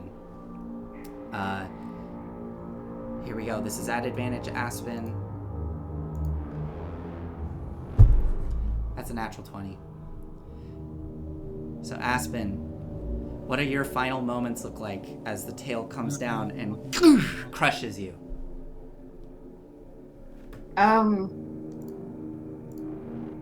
think I kind of envision where I would go if this moment ever happened. And I know that I can't go back to Mount Celestia. So I think I would probably sit there in that darkness, waiting for my mother to come and get me. And I just have my battle axe that she gave me. I just have it sitting in front of me. And I let all of those memories of Vorik and Ren and Aize, Sephrith and Shinyar, and like all of her friends, she just smiles at that and accepts her fate. And as you're lying there, your eyes kind of bleary and open, seeing the tail hovering above you, and you have these memories flashing through your mind. There is just a sudden and then darkness. Glum, you hear a sickening and as the tail lifts, you see Aspen lying there limp. Aspen, no. Now, keep in mind, by the way, that Scott, not Stan, still has her in his mouth, so we still have her grapple. Okay. Glum, it is your turn. I give up. No, okay, so, is there any space for me to move from here to here? Whew. Not technically. Rules as written, because that is a size large creature blocking the way. So now also Yeah. DM's discretion, because he's not a big circle. And I'm super tiny, and I would even wait for a time for him to shift. Sure. Can you? I would say this: if you would be willing to make an acrobatics check for me to dodge past this creature. Okay. Go. Acrobatics, it is. Nice, yeah. So you were able to duck and dodge past. Skolthka will try to slam into you as you flee with a tentacle. You hit? At disadvantage, right? So yeah, no, it misses. Okay. I want to go back. You want to jump back? Yep. Okay, sure. So you duck and dodge out of the way, and then leap back towards Skolthka. Cherry sort of like trying to grab at you as you were ducking and dodging out of the way. Okay, that was wasn't even your full movement, but yeah, what would you like to do? I will now use my action, and I'm going to cast Spider Climb on Scott. Okay. I say, let's get the heck out of here, buddy. Okay. And he's going to go up on the ceiling, and he hasn't used his action yet, which would be my bonus action. He's going to grab Aize, right? And so he wants to use 40. So obviously the creature's going to get attacked. But not Cherry, because guess what? He just used his reaction. Well, sorry, Skolthka uses reaction, so Skolthka won't get the attack of opportunity, but Cherry will, yeah. Oh, great. Oh, even better. Shit, okay. So Cherry is going to go for... That's even better, bro. Okay. Cherry will go for... Sorry, this is Scott doing this, or this is you doing this with Scott? Scott's the one moving, because Scott's got the great movement. Okay, then yeah, this will be towards Scott. So here we go. Ooh, a 21 to hit. Yeah, that'll hit.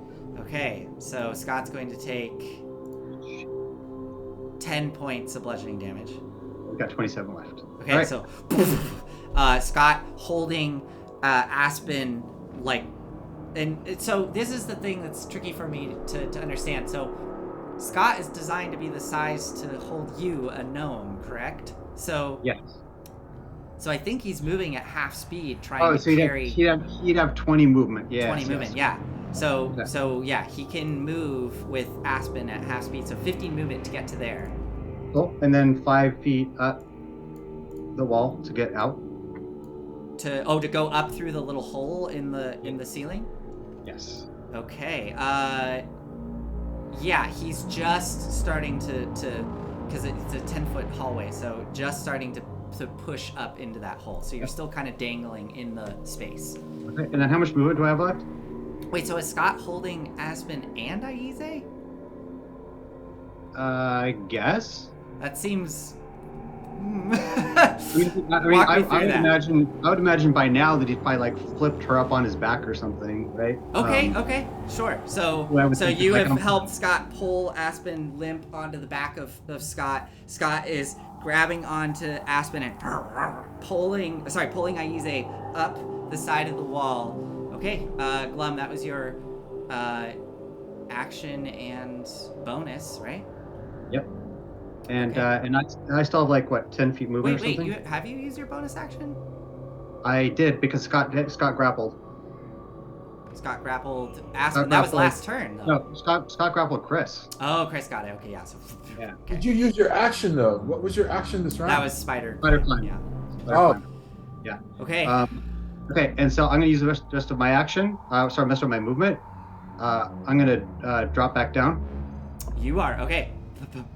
and I'm gonna move right up to Skothka. Okay, got it. You want some of this? Scott, run! Okay, and Scott is there holding the bodies, trying to pull them up out of the hole while Glum, you stand there before this massive tentacled monster that turns and reels on you. The mouth kind of opening up. It could swallow you whole. Okay. To be fair, Aize could swallow me whole. Yeah. It is now Skolthka's turn.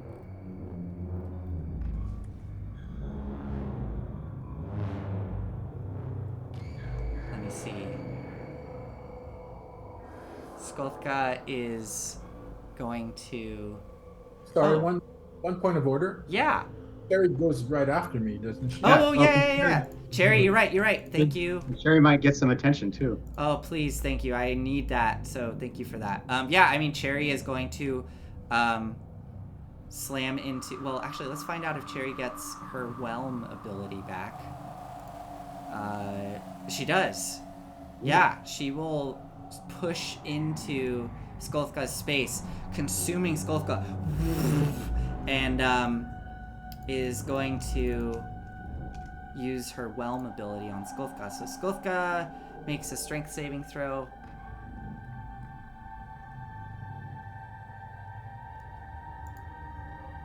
And fails. So he's going to take the full damage, Oh my and goodness. he is grappled by and restrained by Cherry. Amazing. Um, It's Aize's revenge. okay. Aize, why don't you roll the damage for me, if you don't mind? If you could roll 2d8 for me, plus 4. I have her stats here, actually. I have her. Excellent. One moment. I'm seeing here it says 2d8 plus 4. I hope that we have the same stat sheet. Wow. Okay. Yeah, it's 2d8 plus 4. 10 points. 10 points. Okay, so Skolthka is looking at you, Glum, and becoming really menacing, and then suddenly this water surges up around Skolthka almost like a bubble and consumes him as he kind of and starts to get bludgeoned and bashed around in the And water. He's grappled. And he is grappled and restrained. Yeah. That is huge. Okay, so yeah, Skolthka is in there. Is going to attempt to...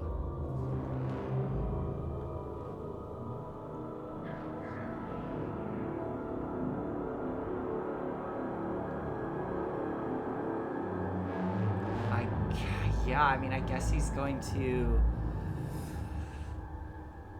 Whew, this is bad for him. Wait, for who?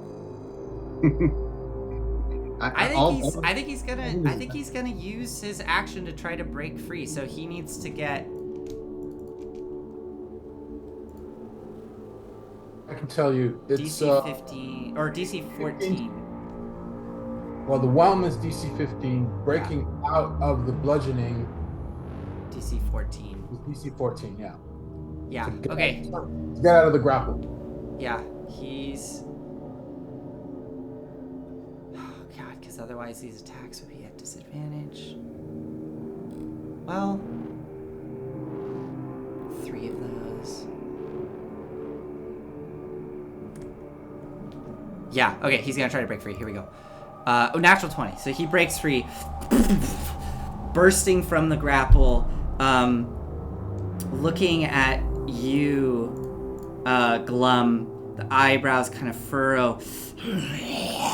That's his whole turn, right? That's his whole turn. That was just his action to break free. He still has his movement. Oh, okay, movement. Yeah, that's right. Yeah, you know what? He's going to. You hear in your head, have fun with your new friend. And he's going to slip down into the hole, back into the grotto. So, that is like, call it 10 feet of movement. Cherry gets an attack of opportunity. You get an attack of opportunity, Glum. Right. Obviously by sword. Yes. Cherry misses with a 17. I won't because I'm mad. My sword listed here. Okay, so it's d20 plus 7. So it's this plus 7. 24. 24. I didn't see the roll, but I believe you. That definitely hits. Oh wait, sorry. That's your roll. Sorry, that didn't come up. I was like a 24. I don't see Yeah, sorry. that. There's your roll. Here we go. This plus 7. There we go. So 19. That just hits. Go ahead and roll damage. Just a d6 plus 4. So 6 points. 6 points. Okay. 6 points of damage. And you watch as Skulka, like a squid, just slides down into the hole. Rin, you hear below a sudden of something large sort of splashing into the water. So that was 10 feet of movement. I'm assuming I'm 40 just in that left. tunnel. And then Skulka, because Skulka is on a normal aboleth, gets a bonus action and is going to dash with his bonus action. So, Rin, you're in the darkness. You're in the darkness. This is we're gonna have to do a little theater of the mind here, but I moved you to the like underwater part. So you're in the darkness. She's there. an elf, so she'd be able to. Yeah. Yeah, but you're in the darkness and the gloom with the silt around you. You hear that large splash, and you kind of look back in the direction of the sound, and suddenly out of the gloom you see a massive shape as Skulka comes swimming down the tunnel, barreling straight towards you, and essentially gets right up on you, probably 10 feet away from you. We'll call it that, yeah, 10 feet away from you. And you see Skulka just swimming at full speed down the tunnel towards you. Okay, that was Skulka's turn. Rin, it is now your turn with Skulka face to face with you. You see the multiple eyes on the face of this creature actually kind of go wide for a moment, seeing you there drifting in the gloom. What do? You still have Zephyr Strike. No, I broke it to do flame arrows. No, I'm saying you could still do another one. Oh, well, yeah, Bonus action. it's a bonus action. Just so you know. Yes. Thanks for the reminder. All right. Flame arrows armed. Don't want to do this, but I'm gonna just. Even though the chances aren't in my favor. Yeah, go ahead. I was just gonna say, keep in mind, you've seen that Skothka has been pretty hard to hit. Those extra tentacles seem to be providing extra protection as those arrows fly at him. He's able to just bash them out of the way. Yes, I also don't have that many other options. Okay. And I don't have a bird for bonus actions anyway, so I'm free to go. So, even though the chances are in her favor, she's going to still try her chances at sharpshooter. Okay. Did you move away yet, so you don't have disadvantage? I mean, she's 10 feet away from Skulka. So you're fine. Yes. I could tell you my plan, but I'm also going to just show you my plan. Okay. So, all right. And I still have distance. Yes. I know you. Okay. And I'm going to do normal roll because she has sharpshooter. Okay. 18 minus 3. I don't think that's going to hit. Does not hit. Oh, look. And more fun. 20 minus 3, 17. That will not hit. Slamming both of them out of the way. You think that you can take me down? No. Anything else for you, Rin? It's still moving. Yeah, so it's complete darkness. She casts flame arrows. Suddenly everything lights up and she sees a million eyes facing her. Yes. She shoots. The lights suddenly go out once again. She casts for bonus action Zephyr Strike and just swims away. Okay. In opposite direction. So how much movement total?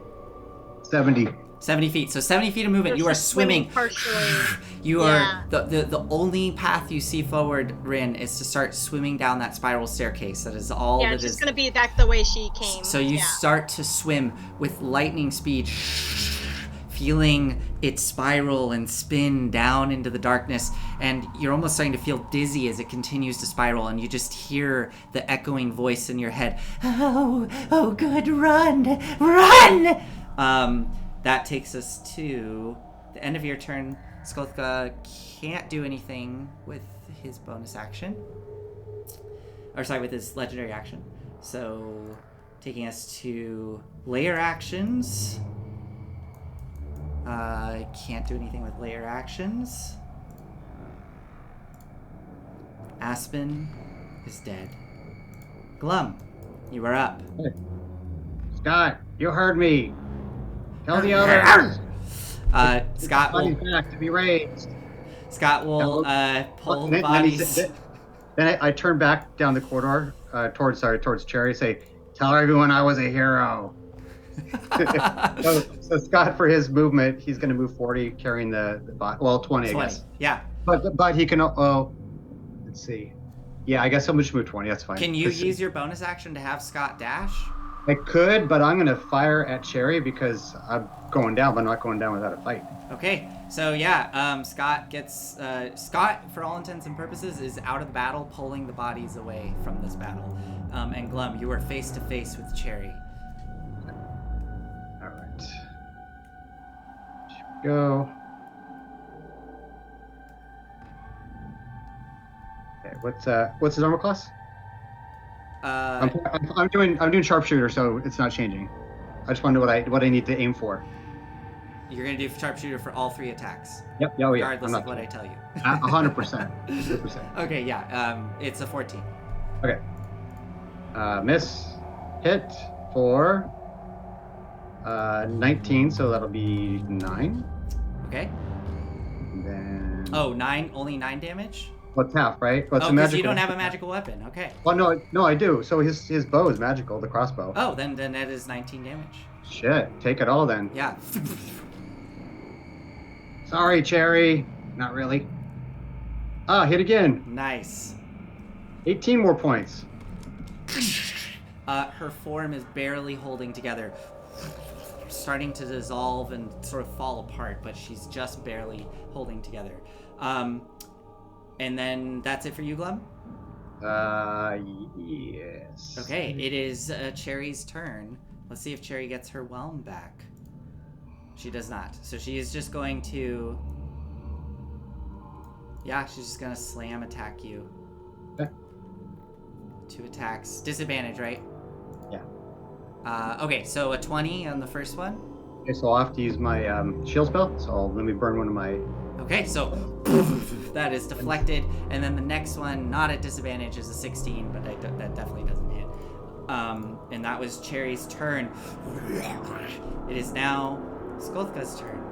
Skolka, with 55 feet of swim speed, comes swimming down. Rin, you start to hear in your mind the voice getting louder. I can sense your presence. I can feel you. You're almost there. And you start to feel the water displace behind you as suddenly Skolka comes barreling down the spiral staircase behind you.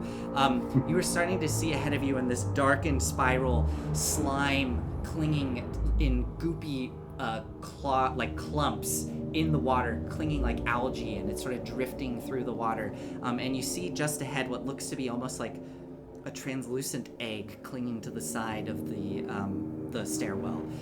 But you feel the water push against you, and you turn and see Skolthka there. Hello. So Skolthka is going to go for the... I'm so sorry, Rin. Well, he's 15 feet away, right? Actually, wait. Did Skolthka... Okay. Move 7. I should have watched last episode to remember this. I think Skolthka has only used 2 of his... Sorry, 15 feet away? No, okay, so sorry. Skolthka, 55 feet of movement. And then Skolthka has a bonus action dash, so Skolthka is able to move at immense speed. Bonus? I could bonus It's a bonus, yes, he can bonus action dash. The rogue. Yeah, so pushing down right there before you, Rin, I am like 90% certain that Skolthka has only used this twice in the last fight. So he's going to use his last ability, last one of the day, his enslave ability to try to ensnare your mind. So I need you to make a wisdom saving throw for me. Advantage, because she's an elf. Oh, really? Yeah, all elves get advantage on saving throws against charm. Wow, awesome, okay. Here, Erica, come on, you got wait, this. I almost clicked disadvantage. Holy heck. Okay. So this is the last one of the day for Skolthka. Yes! Natural 20! Nice. So the voices and whispers pour into your mind, but you resist them, and instead Skolthka just looks at you. Oh, that's too bad. I guess now you're just meat. Okay. Yeah. And then that's all. That probably is gonna be the last thing she ever says. All right, Rin, it's your turn. All right. I'm going to be frank. I'm very confused about where she is, but I think that is fair for the character as well. But So, she's yeah. just going to. You are So here. I'm gonna do something. I'm gonna put you right here just to help with theater of the mind here. All right. Thank you. So.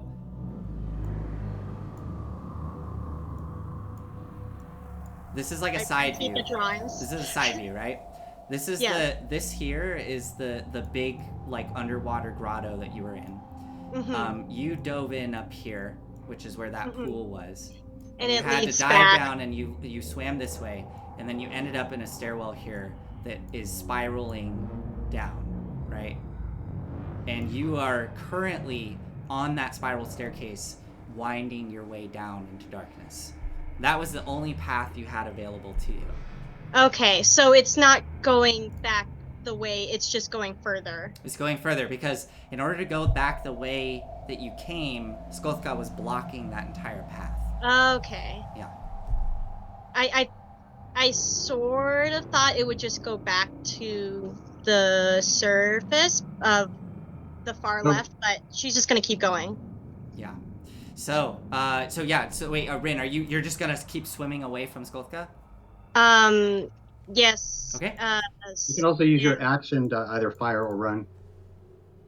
Or like dash. So is your normal movement speed is 70 with Zephyr Strike? Well, is that right? I was hoping to dash. Yeah, I mean if you dash with your movement, and your movement is 70 right now with Zephyr Strike, you can outpace Skolthka. So you can get away from Skolthka. So if you want to do that, you continue swimming, and you continue spiraling down as Skolthka. I will eventually get you. You cannot hide. And you continue to spiral down. Rin, you are essentially in a chase with Skolthka. So before we resolve that, because we need to go on break, I want to finish up with Glum, and then we're going to go on break. So Aspen and Aize's limp bodies are being pulled away into the skies. Glum, it's just you now in front of Cherry there. It is your turn. I always thought you were a big drip, and I fire. Go for it. Go. First shot. 16 hits. Ooh. Oh no, ignore the +2. 18. So 18 points of damage. With that, Glum, the final bolt cuts through Cherry's form, and it bursts into water and splashes all over the ground and dissolves down into the grotto below. Cherry is destroyed. All right. He tilts his ear and he hears his iron dog kind of running away. So he can tell that they've made it. Yeah. He says, "Gotta get the elf." Okay. And I'm going to turn invisible. Use my Okay. second invisibility, and I will advance. And my Awesome. goal, and now so we're going through on the break, but my goal is to find her or her body and bring her back. Okay, cool. Yeah, so you dive into the water and start swimming after the elf, and that is where we're going to go on break with Aize and Aspen currently dead, lying on the ground. Oh, let me go to the Aize cam. Oh, because they can't. Oh no. All right, Aize, let's see it. Can't be a pretty picture. I know, I'm excited. Is it going to be Aize's death? Oh, It's like what we cut to before the commercial break, Yeah. the last thing we saw. yeah. Let's see that drawing. Oh, come on. Blasted the I can see it. Cherry just there needs it to is. move. Oh no, is that Aspen? Or is that Aize in the background with Aspen's hat? Oh my god. Oh, That's so good. it's so sad. I love it so much. Can you hold that up one more time? I'll take a picture of it. Oh. Oh my god. I think I see the aboleth, it looks like, with Aspen limp. Is that right? Oh, you're muted. No, or is that Scott? Is that Scott carrying him? I think that's Scott carrying Yeah, him. Scott. Oh, is that? Yeah, Scott's it's carrying not a them. good drawing, but Yeah, Scott's carrying them. that's Scott. Oh, I see it now. Yeah. I can see it now. That's Yeah. Aspen, and that's Aize being carried by Scott. Oh my god. Oh, But that didn't turn out as well. This one's better. Here you go. I love that. yes. That's Oh man, the book in the hat.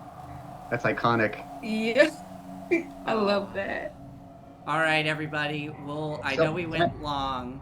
I have a quick thing I wanted to bring up. This will only Yes. take a moment. So, a friend of mine from the TikTok, they have a TikTok D&D where basically they play the game, but then just surface the highlights on TikTok. So I'll read about it really quick, and I will drop a link, and then we could be done. They are called Party Quest.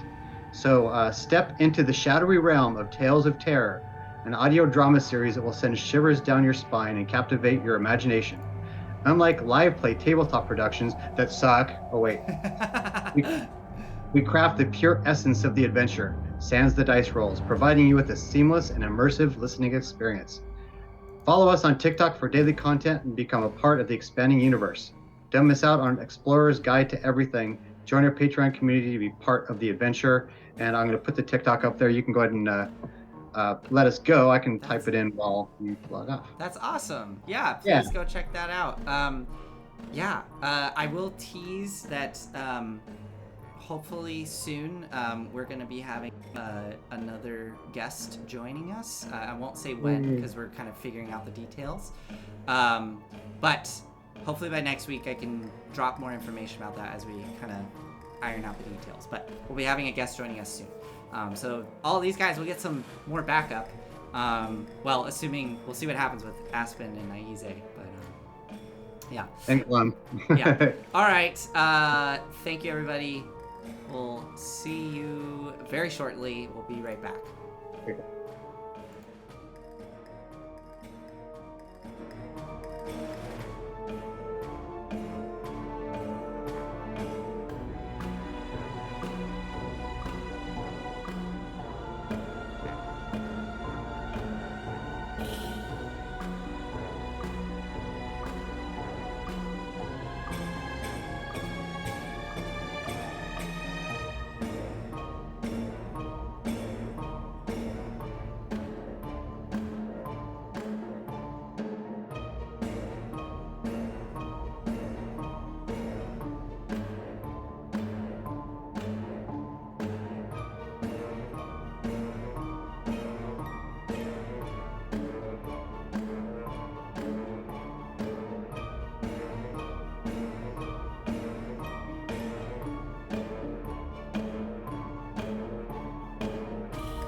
Hi, everybody. Welcome back. Let's just jump right back into it. We're going to just be focusing on Glum and Rin for now because, well, Aspen and Aize are sadly no longer with us. All right. So Merc 90, by the way, great to see you again, Merc. Said this music feels a little too happy and jaunty for what happened. Yeah, well, it's my break music. I don't know what to tell you. It's true. Don't worry. I'll make it spooky again. It'll go back to being spooky. So we last left off with Aize and Aspen being brought down by Skulthka, the Aboleth. Thankfully, Glum was able to get Scott, his mechanical steel defender, this Scotty dog, big mechanical Scotty dog, to grab onto Aspen and Aize. With Spider Climb cast on him, Scott was able to pull the two of them up and out of this damp, dank lair of Tharizdun. Glum, you watched as this creature, Skulthka, slipped down through the hole from whence it came and into the waves and out of sight into darkness. Rin, you were fleeing and running down, or swimming down this flooded stairwell, spiraling down when you were confronted by Skulthka, who came barreling down the tunnel. Skulthka is now pursuing you in the darkness. So, let's start with Rin. Rin.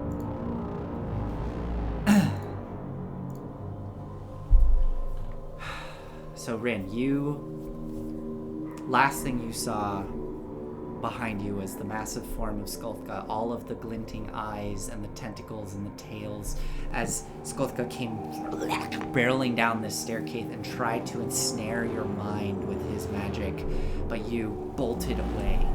As you spiraled down in the darkness, swimming with all your might, with the aid of your magic, you were rocketing through the water, and you are starting to see more of that thick, goopy algae clinging to the walls as you go. Almost little bubbles caught in it, and drippy tendrils kind of gently moving as you whisk past. And you saw one of these sort of translucent eggs about the size of a person, this large sort of rice-shaped translucent egg thing that kind of had striations across its form, and some of that goopy algae sort of clinging to it, just sort of plastered to the side of the wall as you swim downwards and downwards. You see another egg as you continue, and then another and another, and you hear behind you the whispering sounds and gurgling of Skulthka pursuing you with all of his speed, and every once in a while those psychic whispers seem to pierce into your mind. Yes, run. It makes it more fun. You spiral down for probably 200 feet until eventually the stairwell opens up into the bottom. You see a flooded room.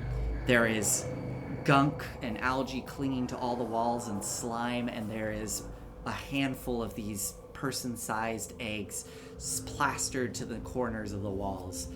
There is a doorway leading out into a larger chamber, and there's a faint bit of this sort of like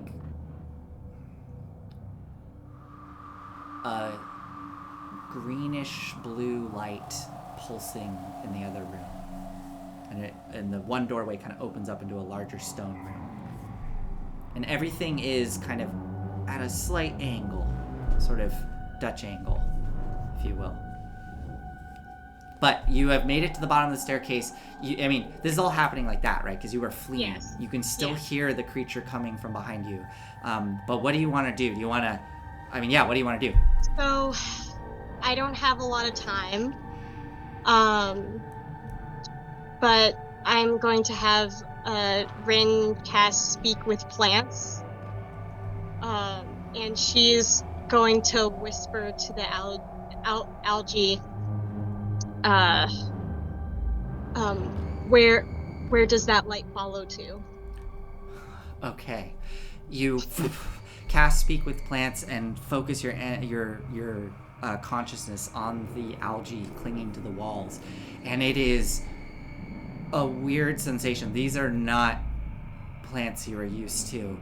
In fact, as soon as you focus in on them, they kind of, you feel this like burbling whisper through your head, and they do respond. Kind of this echoey voice coming into your head. Oh, that leads to the nursery. And then you hear coming through the sort of, as you're looking at this slime on the walls, you then hear, oh, you're speaking through them, as Skulthka's voice pierces through your mind.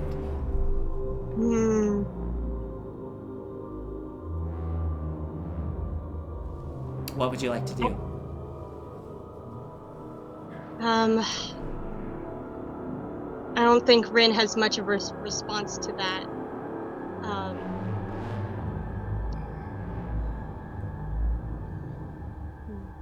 Sorry, I'm thinking that. Of course, this is a tense moment. It's like I said, this is very alien, so I'm like, okay, this is all to take in.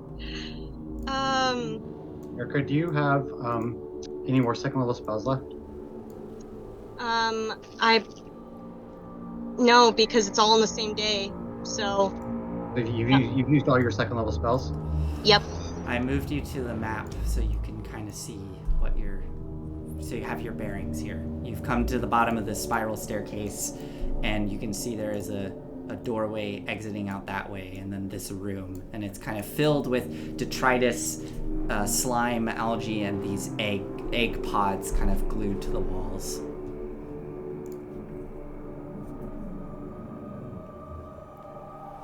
Rin kind of strokes the algae. Seems this is my resting place. I apologize, I'm not a very good mother figure. And she's going to dive to the light source. Okay, so you dive out of the door into the room.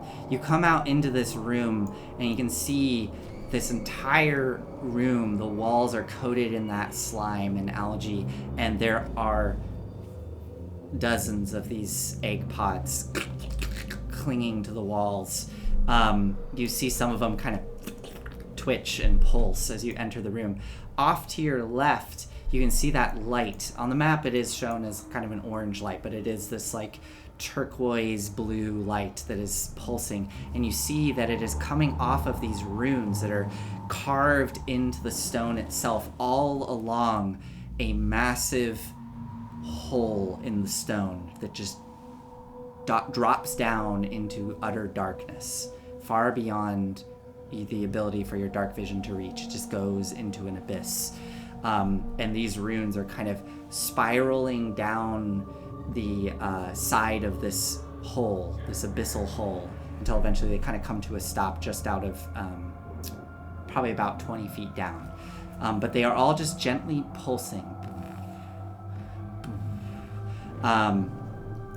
But you also see to your right, to the east, there is a large hole in the wall in this room, and it seems to lead out into open water. And to the north, there is another entryway that heads somewhere. That's kind of what you see at a quick glance as you enter this room. Can I roll for stealth as I enter? Yeah, you want to try to hide? Okay, go ahead and roll a stealth check.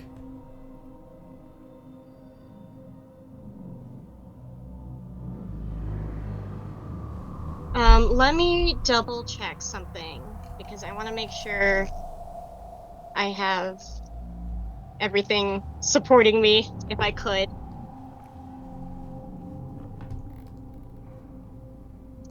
Sorry, just want to fact check. Why is this not giving me that information?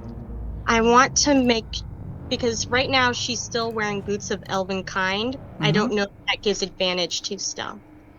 I can't remember. Boots of Elkine give advantage to stealth. Yes. They do. Okay, so I'm gonna roll with advantage. Awesome. That is excellent. That's huge. Yeah. Yeah. 16. Oh, good thing. Good thing. She's 2 measly points more. All right. So where like, you know, we don't have to be super specific, but like, how do you imagine yourself hiding in this room? There is like ruins on the ground as well, not just the algae. There's like, you can see there's like waterlogged wood and pieces of stone, and then there's all this slime and algae everywhere, and then these egg pods. How high up does the ceiling go? It's 20 feet up to the ceiling, and the ceiling appears to be kind of vaulted and curved. And as you do look up, you see on the roof of the ceiling, there is this like massive, like some kind of fresco that has somehow survived all the salt water. It is very like weathered and barely held together, but it is just a giant spiraling symbol of Tharizdun on the ceiling of this sunken whatever building this is. If I'm following your description correctly, assuming there's still that continuation of pods around the room. Again, especially because the description, all I think of is alien. Yep. So, if possible, I'd like her, for those big person-shaped pods, for her to squeeze between them. Okay. And, I love it. Try to use the algae. Oh God, yeah. Around himself. Just fully like Predator, just like slapping the algae on you. Awesome. That is super cool. And if possible, because I imagine that she's backing up to the wall. Yeah, right? yeah. She's in and then goes back into the wall. If possible, higher up, since this is not. Yeah. No gravity. Yeah, you're right? underwater. Yeah. If possible, when she's higher up, looking at the runes, I'm sure she doesn't know anything, but I want to see if there's something I could roll to make sense of what she's looking at. Make an Arcana check as you pull yourself up into the ceiling and cover yourself in algae. Because, you did have to kind of take a moment to talk to the algae, swim into the room, and then hide yourself. So you are hearing rapidly approaching that sound of Skolthka barreling through the water. Go ahead and roll that Arcana check as you kind of look down at the runes. Dang. I mean, you don't know the specifics, but with a 12, it looks really familiar. And it occurs to you that you saw similar runes and kind of design in the Sahuagin fortress within the gladiatorial arena, which I don't think you went in there, but you heard Volric describe it, as well as the temple where the shark monster was. Oh wait, you weren't there. Yeah, I didn't get that far.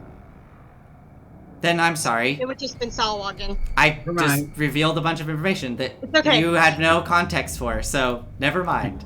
The audience would know that, but yes. Rin does not. The audience sees this and goes, wow, look how familiar that is. But Rin is just like, I have no idea what this is. So that was for you, audience, not for Rin. All right, so Rin, you've pulled yourself up into the ceiling, covered yourself with goo. And in that moment, as you're staring down at those runes, suddenly there is kind of a displacement of water and silt that bursts into the room as Skolthka comes peeling into the room. Let me, just for effect, so you can have a sense of where Skolthka is. What if he's farthest away from me? As he comes barreling into the room, looking around, you see him kind of continue that momentum and swim as he kind of looks around and then looks out towards the open ocean and swims out in that direction and sort of stops at the threshold there, and you can tell that Skolthka seems to be like surveying. So I'm gonna make a perception roll for Skolthka. Miss. I can't look. Miss. Skolthka's slowly turning. And Rin, you kind of feel that algae sort of twitch on you. I need to actually check something really quick.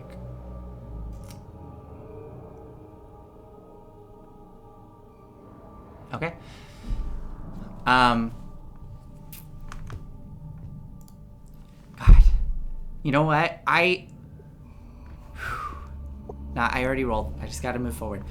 So, Skolthka slowly turns. You watch as the kind of tentacles whip around to the backside as the body turns in your direction and slowly tilts up, and you watch as all the eyes lock in on you. And the voice creeps into your mind. There you are. Rin, let's do a quick initiative contest here. I'm going to clear the turn order. And this is just going to be between you and Skolthka. Let's see what happens. So I'm going to roll initiative for Skolthka, and then you can roll yours, and we'll see who gets to react first. Let's see if I die first or second. I'm gonna grab her. 14. You get to react first. What do you do?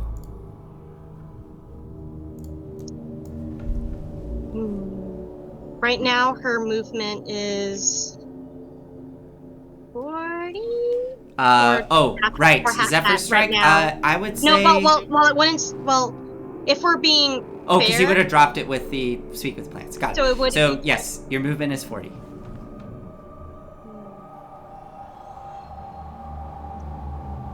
Let's see what my last rights are. I think.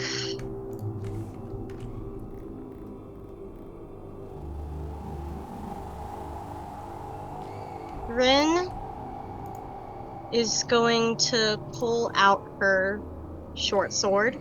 Mm-hmm. There's not a lot of options for her. We're moving the egg gets it. Yeah, I'm sure he'll really be frightened by that. And this is going to be gross. She's going to. So I imagine, assuming that you followed my idea that she's in between those two weird eggs, she's going to chop it into the one at her right. Okay. Just try and work to slice it open. I don't know if that's going to be just regular attack or not. It's not like it's I don't. Yeah, I think. So, go ahead and roll an attack with advantage, because you technically do that when you attack objects. It's not hard to hit this thing. It's more about how quickly can you slice it open. So let's just go ahead and roll an attack with advantage. All right. I already forgot how much, so I'm just gonna roll with a d20. I don't know what I'd be. I'm not sure, but you get to roll with advantage, so you can roll again. All right. Natural 20. Okay. So, yeah, you slam the sword in and cut down, and it easily peels open. And within, you watch as a, humanoid body that is, you immediately see it and start to recognize some of the features. Not, as in you recognize this person, but what you see is, there is a face there, sort of.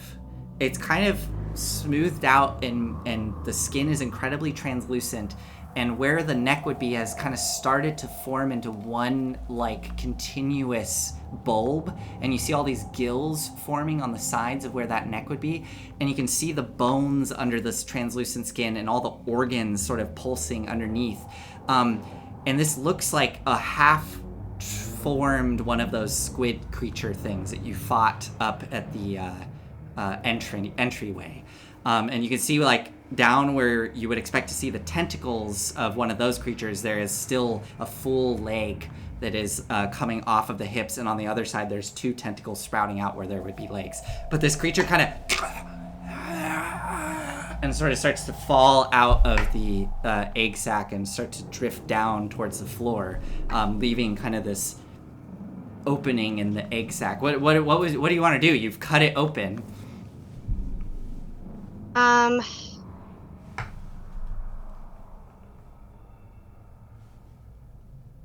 Yeah, she can't really go that much further from here. I don't. You can still fire your bow if you want. You have 1 more attack.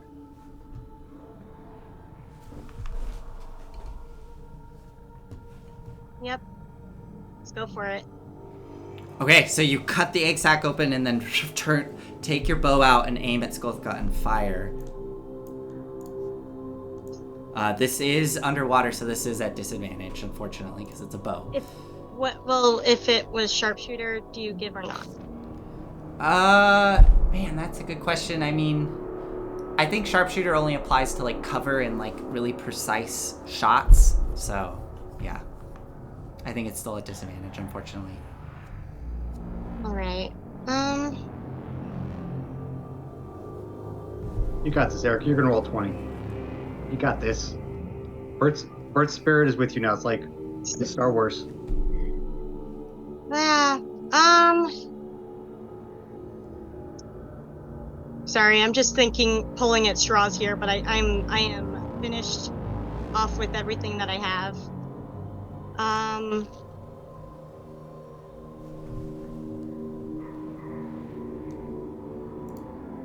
Last ditch effort is going to. Yep. Nope, I burned all my spells. That's it. Everything. She's just going to. Yep. What would you like to do? No, I'm just looking if there's anything else, but like favored foe, she's never gotten a hit on it yet, I believe. All her spells are burned. She can only move 20 feet, so I think this is. You can move 40 feet. You can move. Yeah, you can move 40 feet because you, as a ranger, you're able to do that. You have a swim speed as a ranger. Can you help me out then with the arrow for figuring out the distance to the runes? Oh yeah, totally. I mean, yeah, you can easily swim to the edge of the pit, and then if you wanted, did you want to swim down into the pit? How difficult would it be for her to bring along the body with her? I'm sure it's not really doing anything, but just if that were, because she's swimming and grabbing something. Yeah, I mean, you would be at half speed because you're pulling a body with you. So you could, with 20 feet of movement, you could take the body to the edge of the pit. Yeah, I think. Do you want to do that? No, if possible. To swim as far as she can to the center of the, or I can't do. I already did an action, so I can't do dash. So, just going to swim to the center of it. Okay. You still have 1 attack left if you want. Huh? You still have 1 attack left if you want to use it. Yeah. Well, that's what I was gonna do. Just move and then last attack. Okay, go for it. Yeah. So I'm terribly sorry, but at disadvantage because of the bow. Or you can swim right at him and try and stab him. You could do that. I already rolled. You were here. Oh, you already rolled. Okay. The ideas. Okay. But this is end for her. All right. So you swim out to the center of the pit and let loose an arrow, and he just smacks you out of the way. I didn't. Well, it would have rolled with. If I rolled with advantage, that would have been the second one, anyways. Yeah. Unfortunately, taking us to Skolthka. Skolthka did not like that you cut that egg open, and you hear the voice. Why did you do that? She just kind of opens her arms. And Skolthka comes barreling towards you at full speed and is going to dash right up to you above this pit. All right, Rin. I mean, Skulthka. Skulthka's gonna do what Skulthka does. So, as you float there above this abyssal pit with the pulsating runes, Skulthka lashes the first tentacle out towards you for a 24 to hit. 15 points of bludgeoning damage.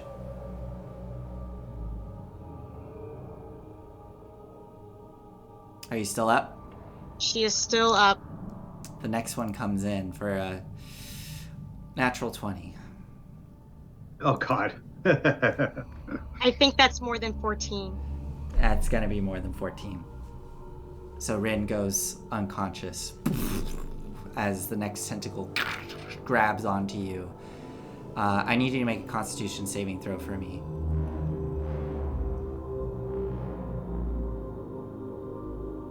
I need you to actually make 2 for me. Oh, that's a failure. Okay.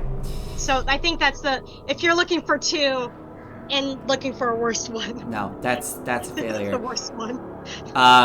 Rin, you are unconscious, and Skulthka has you clutched in his tentacles above this abyssal pit, and we just, as an audience, watch as Rin floats there.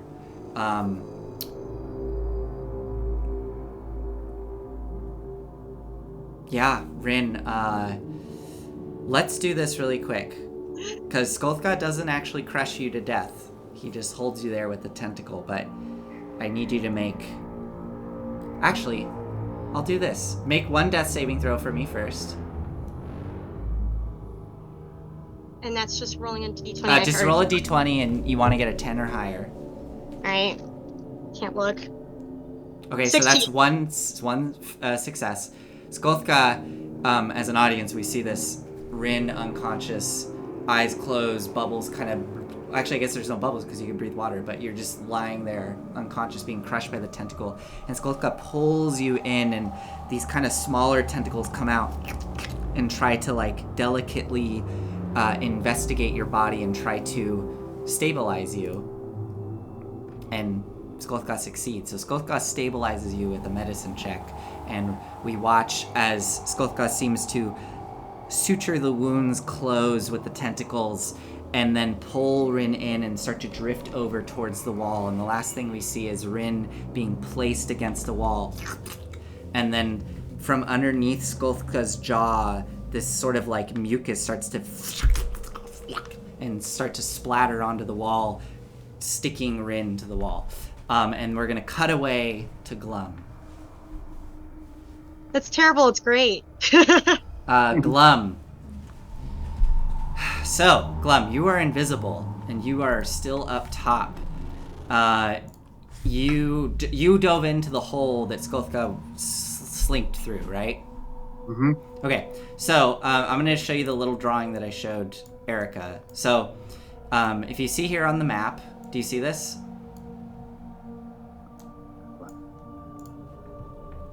And look at the zoom.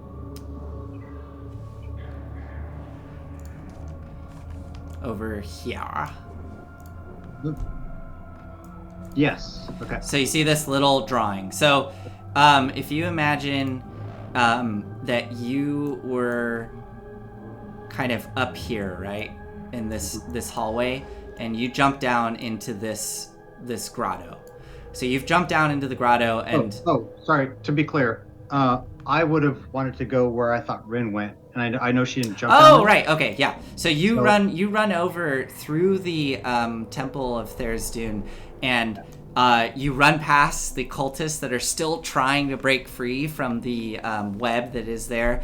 And as you run past them, you jump down into the water that Rin dove into. And when you do so, you end up falling down into here, basically, if you see where I'm drawing. So right here. And you end up in that familiar underwater tunnel. And basically, if you look back behind you, you can see the grotto where the dead Chul are lying on the bottom. And looking forward, you see the tunnel extending off into darkness. You don't see Rin behind you, so you would assume she probably continued going forward down that darkened tunnel. Yep. So I'll be alternating. Well, actually, I don't really need to stealth so much, but I'll be still using stealth. But every once in a while, I'm going to use investigation. Okay. And look for any clues. Some for weapons that may have dropped. Yeah. Some scratches on the walls. Perfect. That type of stuff. Roll an investigation roll for me. This is why when you're glad you got high intelligence and investigation proficiency. So let's just not roll 1, Eric. Only 11. An 11. Yeah, you don't... Let's see. Okay, you find some arrows down in the muck. Oh, okay. They look like Rin's. Do I see any arrows that are like going in a direction? I mean, they are pointed back towards the dead Chul. So I will go. Right. So I'm going to go back so I'll be going the opposite direction of the arrows. So if you go in the opposite direction of the arrows, you are heading towards the darkness down that tunnel. And following that tunnel, you eventually find yourself in this stairwell that is spiraling downwards. Same thing. Yeah, go for it. Make another investigation roll.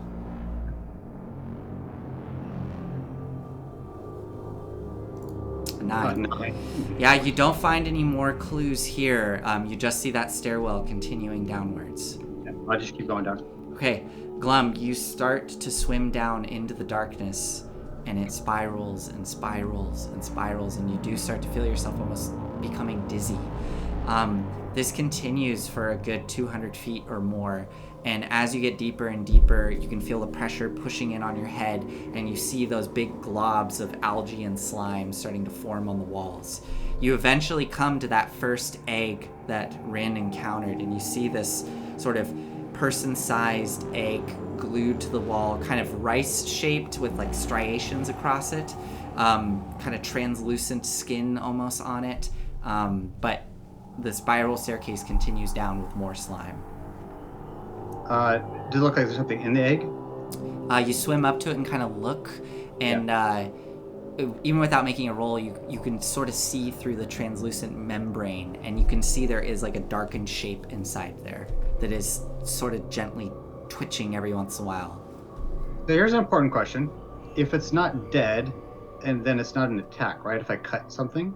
Yeah, if you want to just take your time to cut it open, then I will let that happen. But for Rin, I had to roll an attack because she was trying to do it really quickly, like a quick, like whoosh. Well, mostly I don't want to lose my invisibility.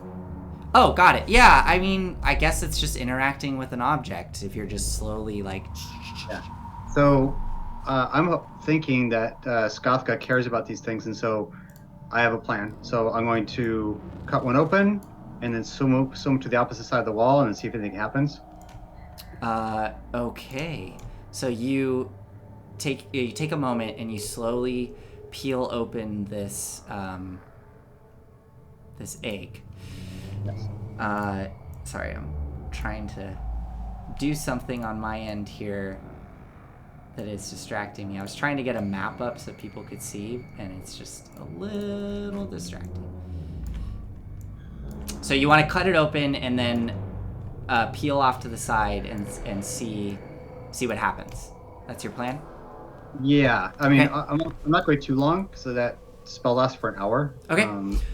Okay. You cut open the egg sac, and within you see this humanoid form. This one looks a lot more humanoid. Looks to be a dwarf, and you can see like the facial features much more clearly, like the torso. The skin is slightly translucent, but one of the arms has fully turned into this long tentacly arm, and the legs are starting to become almost like soft and like gelatinous almost. But this figure kind of peels out and sort of slumps off to the side, and you see them kind of lolling. There's a bit of consciousness there as they're kind of coming to as you peel the egg open. And Glum, what do? You just gonna try to hide? Yeah, well, so I just don't know if this Skothka like knows when that happens, like senses it or not. But I'm gonna swim to the opposite side. I'll wait for maybe like 2 minutes, and see if I sense anything or see anything. If not, I'm gonna continue. Okay, go ahead and make a stealth roll for me.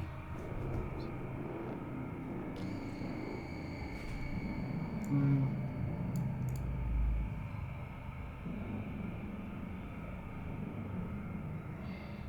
16, okay. And how do you imagine yourself hiding here in this stairwell?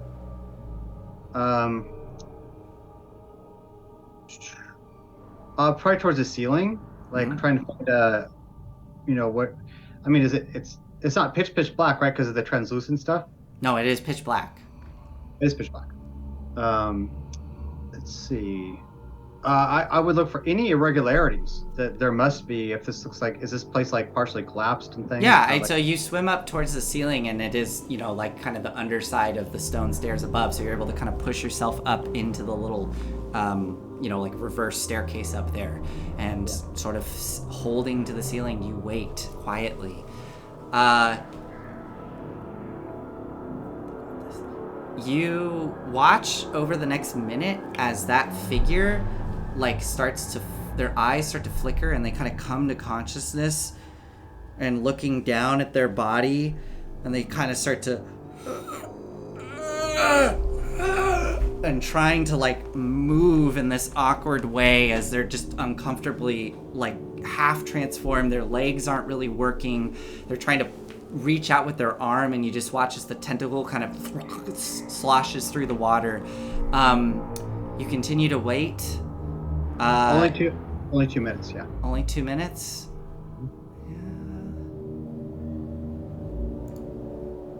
Yeah. Okay, 2 minutes go by, and you just see this figure kind of flailing down below as they're trying to regain their bearings. Okay, I'll continue after 2 minutes. Okay, so you're gonna leave the figure there. Yeah. Okay, so you swim past this figure, starting to gain its balance as best it can in the water, and you swim past it silently. It doesn't seem to notice you. And going down the stairwell, you see more algae and slime and egg sacs forming.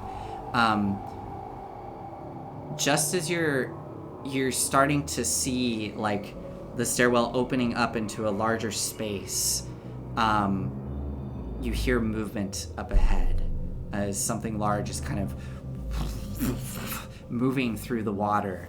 Hello, anybody there? Do you say that? No. Okay. But what do you do? I will stealth. You'll stealth. Okay, roll another stealth check.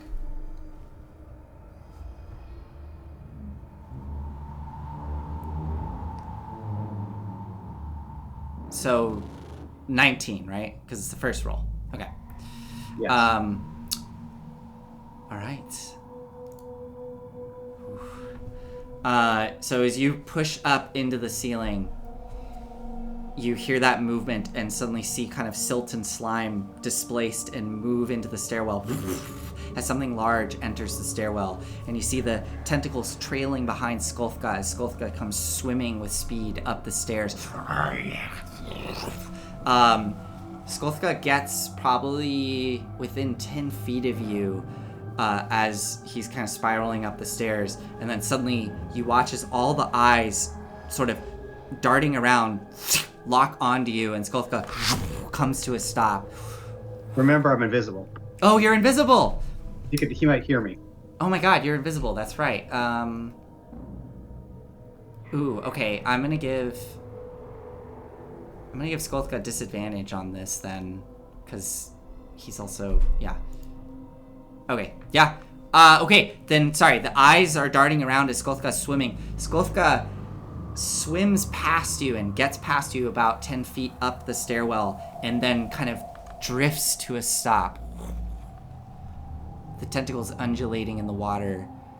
Skolthka sort of slowly turns around in this 10-foot wide stairwell and back in your direction, and you just see the head kind of creaking and looking around the room, the eyes darting everywhere, and you hear this strange sucking sound of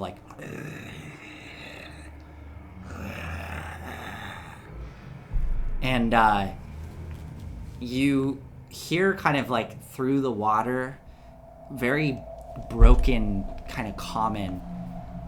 I can taste you. And the tentacles start to kind of out onto the walls and start to feel around. What do you do, Glum? I'm gonna start swimming back where he came from, because Okay. he went past me, right? Because I'm trying to find Rin. So, Yeah. Okay. I So wanna yeah, go anyway. he swam past you. You can continue going. You're trying to be quiet. Yeah. Okay. Make another stealth roll for me.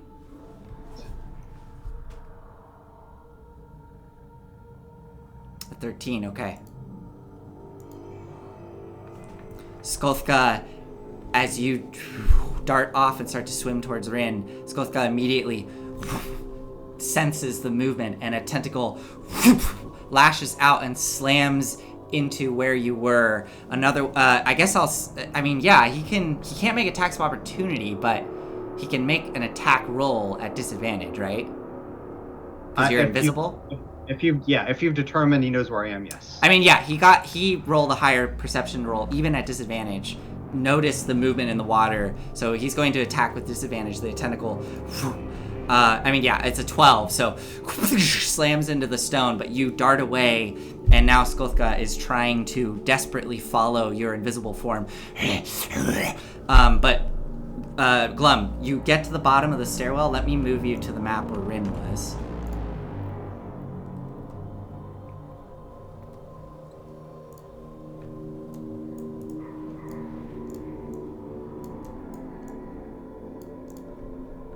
I'm gonna move over to here. I'll just move all the players to this map, although the other players might not be able to see. So let's see, you are moving relatively slow, so we'll say that you are there, Glum. And I was going to... What was I was going to do one more thing. Oh, yeah, I was going to move us all over to the screen. Okay, Glum, so... You have arrived here down at the bottom of the stairs. You see Skolthka behind you trying to grab onto you, or trying to find you. This is the same deal as with Rin. Let's do an initiative roll and see who gets to react first. And I get advantage, of course. You do? Because of my sword. Oh, nice. So I'll take the 18. Oh, yeah. So you definitely go first. So what do you do? Can you see the map? I can. Can I see Rin anywhere, or anything that might hint me where Rin might be? From your current position, you see what you see. Okay. So 5 feet. And if you're continuing to try to be stealthy, you would be moving slowly. But if you're just at this point swimming, then you can move 15 or whatever it is. Yeah, it's I guess I'll just move to 10 then. How fast can I move then?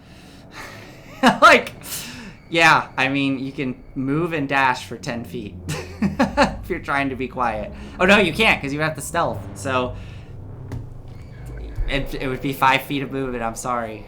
You are trying to be slow and quiet underwater. You mean 10, right? Your movement speed is 30, right? So then you're underwater, so half speed's 15, and then half of that would be 5. Oh, it only goes to 5 then. Yeah. Okay. I'll tell you what. I'll give you the 10, because 5 feet of movement is no fun. We'll round up this one time. So when you're underwater stealthing, you can move 10 feet. Okay. You know what? Cool. Because I already stealth, right? I already rolled, or did I not? This is a new thing. It's up to you if you want to continue to try to stealth. Okay. So if I dash, I can go 30 total. Yep. I'm gonna go 30. Okay, go for it. So you dash into the room, or wherever you're going. As you come around the corner, dashing into the room, you look around with a brief glance, and you can see the room's filled with egg pods. There is this abyssal pit with these runes spiraling on it, and at the far end of the room across the abyssal pit, you can just see what looks to be an unconscious Rin, almost fully encased in like slime, except for her head, which is just poking out. Okay, I leave. Yeah. I have 5 more movement left, so I guess I'll just use it. Okay, so you dash into the room. You are still invisible. Skolthka comes barreling in behind, swimming into the room. Skolthka bursts into the room. You weren't stealthing, so Skolthka roughly knows where you are, sensing the movement of the water. Skolthka is going to and just fling out tentacles in your direction. At disadvantage, so... Oh, a 24. I have 1 second level spell left, so... Will that drop invisibility? Sorry, one first level spell left, sorry. Okay, and does that... right. Well, yeah, it doesn't matter. So, sorry. I do have a second level spell, and I have a first level spell. I'm going to use my first level spell now, so because I want not to get hammered. Okay, so the... But I will become visible, of course. But it's still disadvantage. Disadvantage, yes. Because I'm that's close. Yes, so that is caught by the... Oh wait, but does the cloak not work because you've been hit, right? Once you're hit. I've been hit. That's the whole thing. I used the shield. spell. Okay. Yeah. I don't want so 11 and then a 16. So all of those deflect off the shield. Okay, Glum, what do you do? Okay.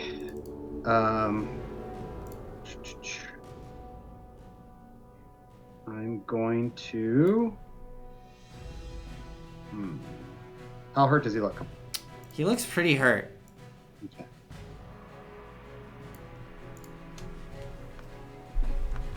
All right.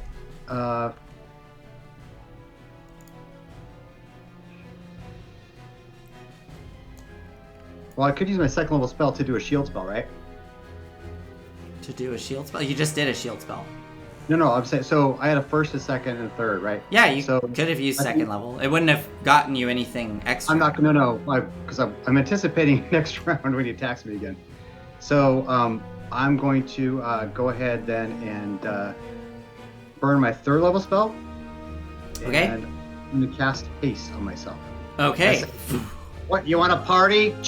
And he starts going because now I also have a +2 armor class because I'm hasted. Oh shit, okay. That's it. That's okay. And I guess I may as well move 10, or I can move 15, right? Yeah. All right. He's gonna try to swing out at you. And a 12, so and then Skolthka is going to... Well, at the end of your turn, Skolthka will use the legendary action. He still has those. So make a wisdom saving throw for me, Glum. So, quick question. Yeah. Do they get multiple moves so they could do regular moves and legendary moves in the same room? It's not his turn yet. It's at the end of your turn. I guess But it's the start of his turn. That's my question. I was wondering, rules-wise, can it be you, them, you, them? I mean, it's rules-wise, it's legendary action at the end of another creature's turn. It's the end of your turn, so he uses legendary action. So. All right. Yeah. Right. So go ahead and make a saving throw for me. Or saving throw against? Wisdom. I no longer have my cool spell, so... Gotta take it like a man. Take it like a gnome. Wisdom. Go. Whoops. Excited, and I hit the back button. Give me a second, guys. Going back in. Go.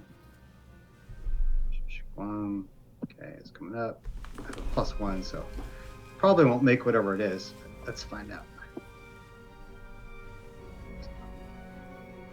That is a failure, so you take 7 points of psychic damage and make a concentration check for the haste spell. So you just need to get a 10 or higher on your constitution save. Escape. Yep. And then Skolthka gets to go. Skolthka gets back 7 hit points. And Skolthka is going to... Ooh, seeing that you are hasted... Oh, jeez. Yeah, I mean, it's just gonna come swimming in at you. Oh. Sorry. I know we're at 9 here. We're at the end. I have a feeling people are tired. They're dead tired. Yeah. Wow. Make a con save for me.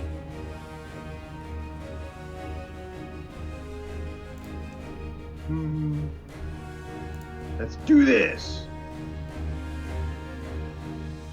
17. Yeah, you resist, but you swear that you start to feel your skin crawl and itch as Skothka looks at you, and you are able to resist whatever that might be. Skothka then will get. Oh, also, sorry, I get extra movement. I get double movement unhasted. So Yes, you do. move myself 15 more. But go ahead, whatever you can say. Skothka is going to swim. Let me move myself, and then you can swim after. Actually, hold on. Let's finish this. Skothka looks at you. That didn't take hold. Skothka is going to come swimming straight up to you. Go ahead, Glum. It is your turn. Okay. Cool. Same. I'm moving towards Ren. Move 30, and then I will attack. All right. You move 30 feet away. Can you move it? I got it. Gotta change the map size. Oh, I can move up to her. Yes, you can. You get up to Rin. Oh, okay. Can I use my action and grab her? Yeah, you could. Well, you'd have to use your action to cut off the goop first. Perfect. That's piece of cake. I get an extra action. Okay, so go ahead and make an attack roll like Rin did. Same idea. Right. With whatever melee weapon you have. And she's unconscious, or is she? Oh yeah. But she's not dead, right? She's not dead, but you do see that her skin looks a bit translucent. All right. Okay. You know what I was I'm making an attack roll. Oh, okay. It's a D20 again. It's a D20 plus 7. So it's this plus 7. Okay. Yeah, you slice it, cut through, and Rin falls loose. You have Rin. So again, moving at half speed because you're holding a creature, but you have Rin. I'm not moving now. I'm just being dramatic. Okay. I turn around. I say, "It's me, are you, sucker?" Okay. Make your attacks. There we go.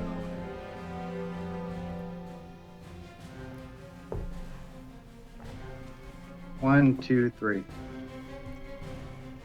1, 2, 3. None. It looks like none of those hit. A 16 and a 17. Those do not hit. I don't see the third one. Here, let me miss with the last one. There you go. Hasted underwater is normal movement. 18. Cool. I did not know that. That's awesome. An 18. That still does not hit. Oh my god. I know. He has a high armor class. Skothka staring at you. Seeing that he is unable to hit. What's up? What? Someone talking to you? Aize? Doesn't haste give you extra attacks? He used one of them to release Rin. I used one of the extra action to further. Yeah, okay. I mean, we gotta. Okay, here's the thing. We gotta play this out because this could be really bad for you, Glum. What are your hit points at? What are you looking at? Yeah, I think 50. Hold on. 50. I think so. Hold on. Because this is definitely going to 43. Okay, 43. Okay, this is probably going to turn into a slog because you're both hard to hit. And I don't know if I want to subject everybody right now to doing a slog at 9 o'clock at the end of the show. I have an idea. Yeah. I get a lucky string of criticals and kill him. Ren goes and comes back to life, and then God comes down and brings Aize. Yeah. No, I think we're gonna end here as Skothka and Glum face each other down. Rin's body is starting to gently drift down to the floor, unconscious. No, I've grabbed her. Oh, you grabbed her. Okay, so you're grabbing onto Rin. So this tiny gnome holding onto Rin. Rin's skin looking a bit translucent. But the two of you are facing off, and we're going to see what happens next week because this could go really bad for Glum. We'll see. So, with that, let's call it a night. Thank you, everybody, for joining us. We only lost 2 people tonight. Could be the rest of the party next week. 3 people, yes, 3 people. Rin's still technically alive. On a technicality, Yeah, we mostly dead. mostly dead. All right. Well, thank you everybody for joining us. Hopefully my players don't hate me. But we'll see you all next week. Oh, Aize's got a image. Aize cam. The green screen does not want to show us what it is. Oh, there it is. Yes, There's a new it's picture. Scott. Yeah, Scott's the hero of the day. Yes. Oh, Aize, I don't know if did we see the first one you drew for the audience, the one of Aspen? I feel like you just showed us in the break. Yeah, Aize's boots there, lying unconscious with Aspen's hat in the book. It's really good. All right, everybody. We will see you next week. Please join us for next week to see what happens. Yeah. All right. Have a lovely evening. Good night. Bye.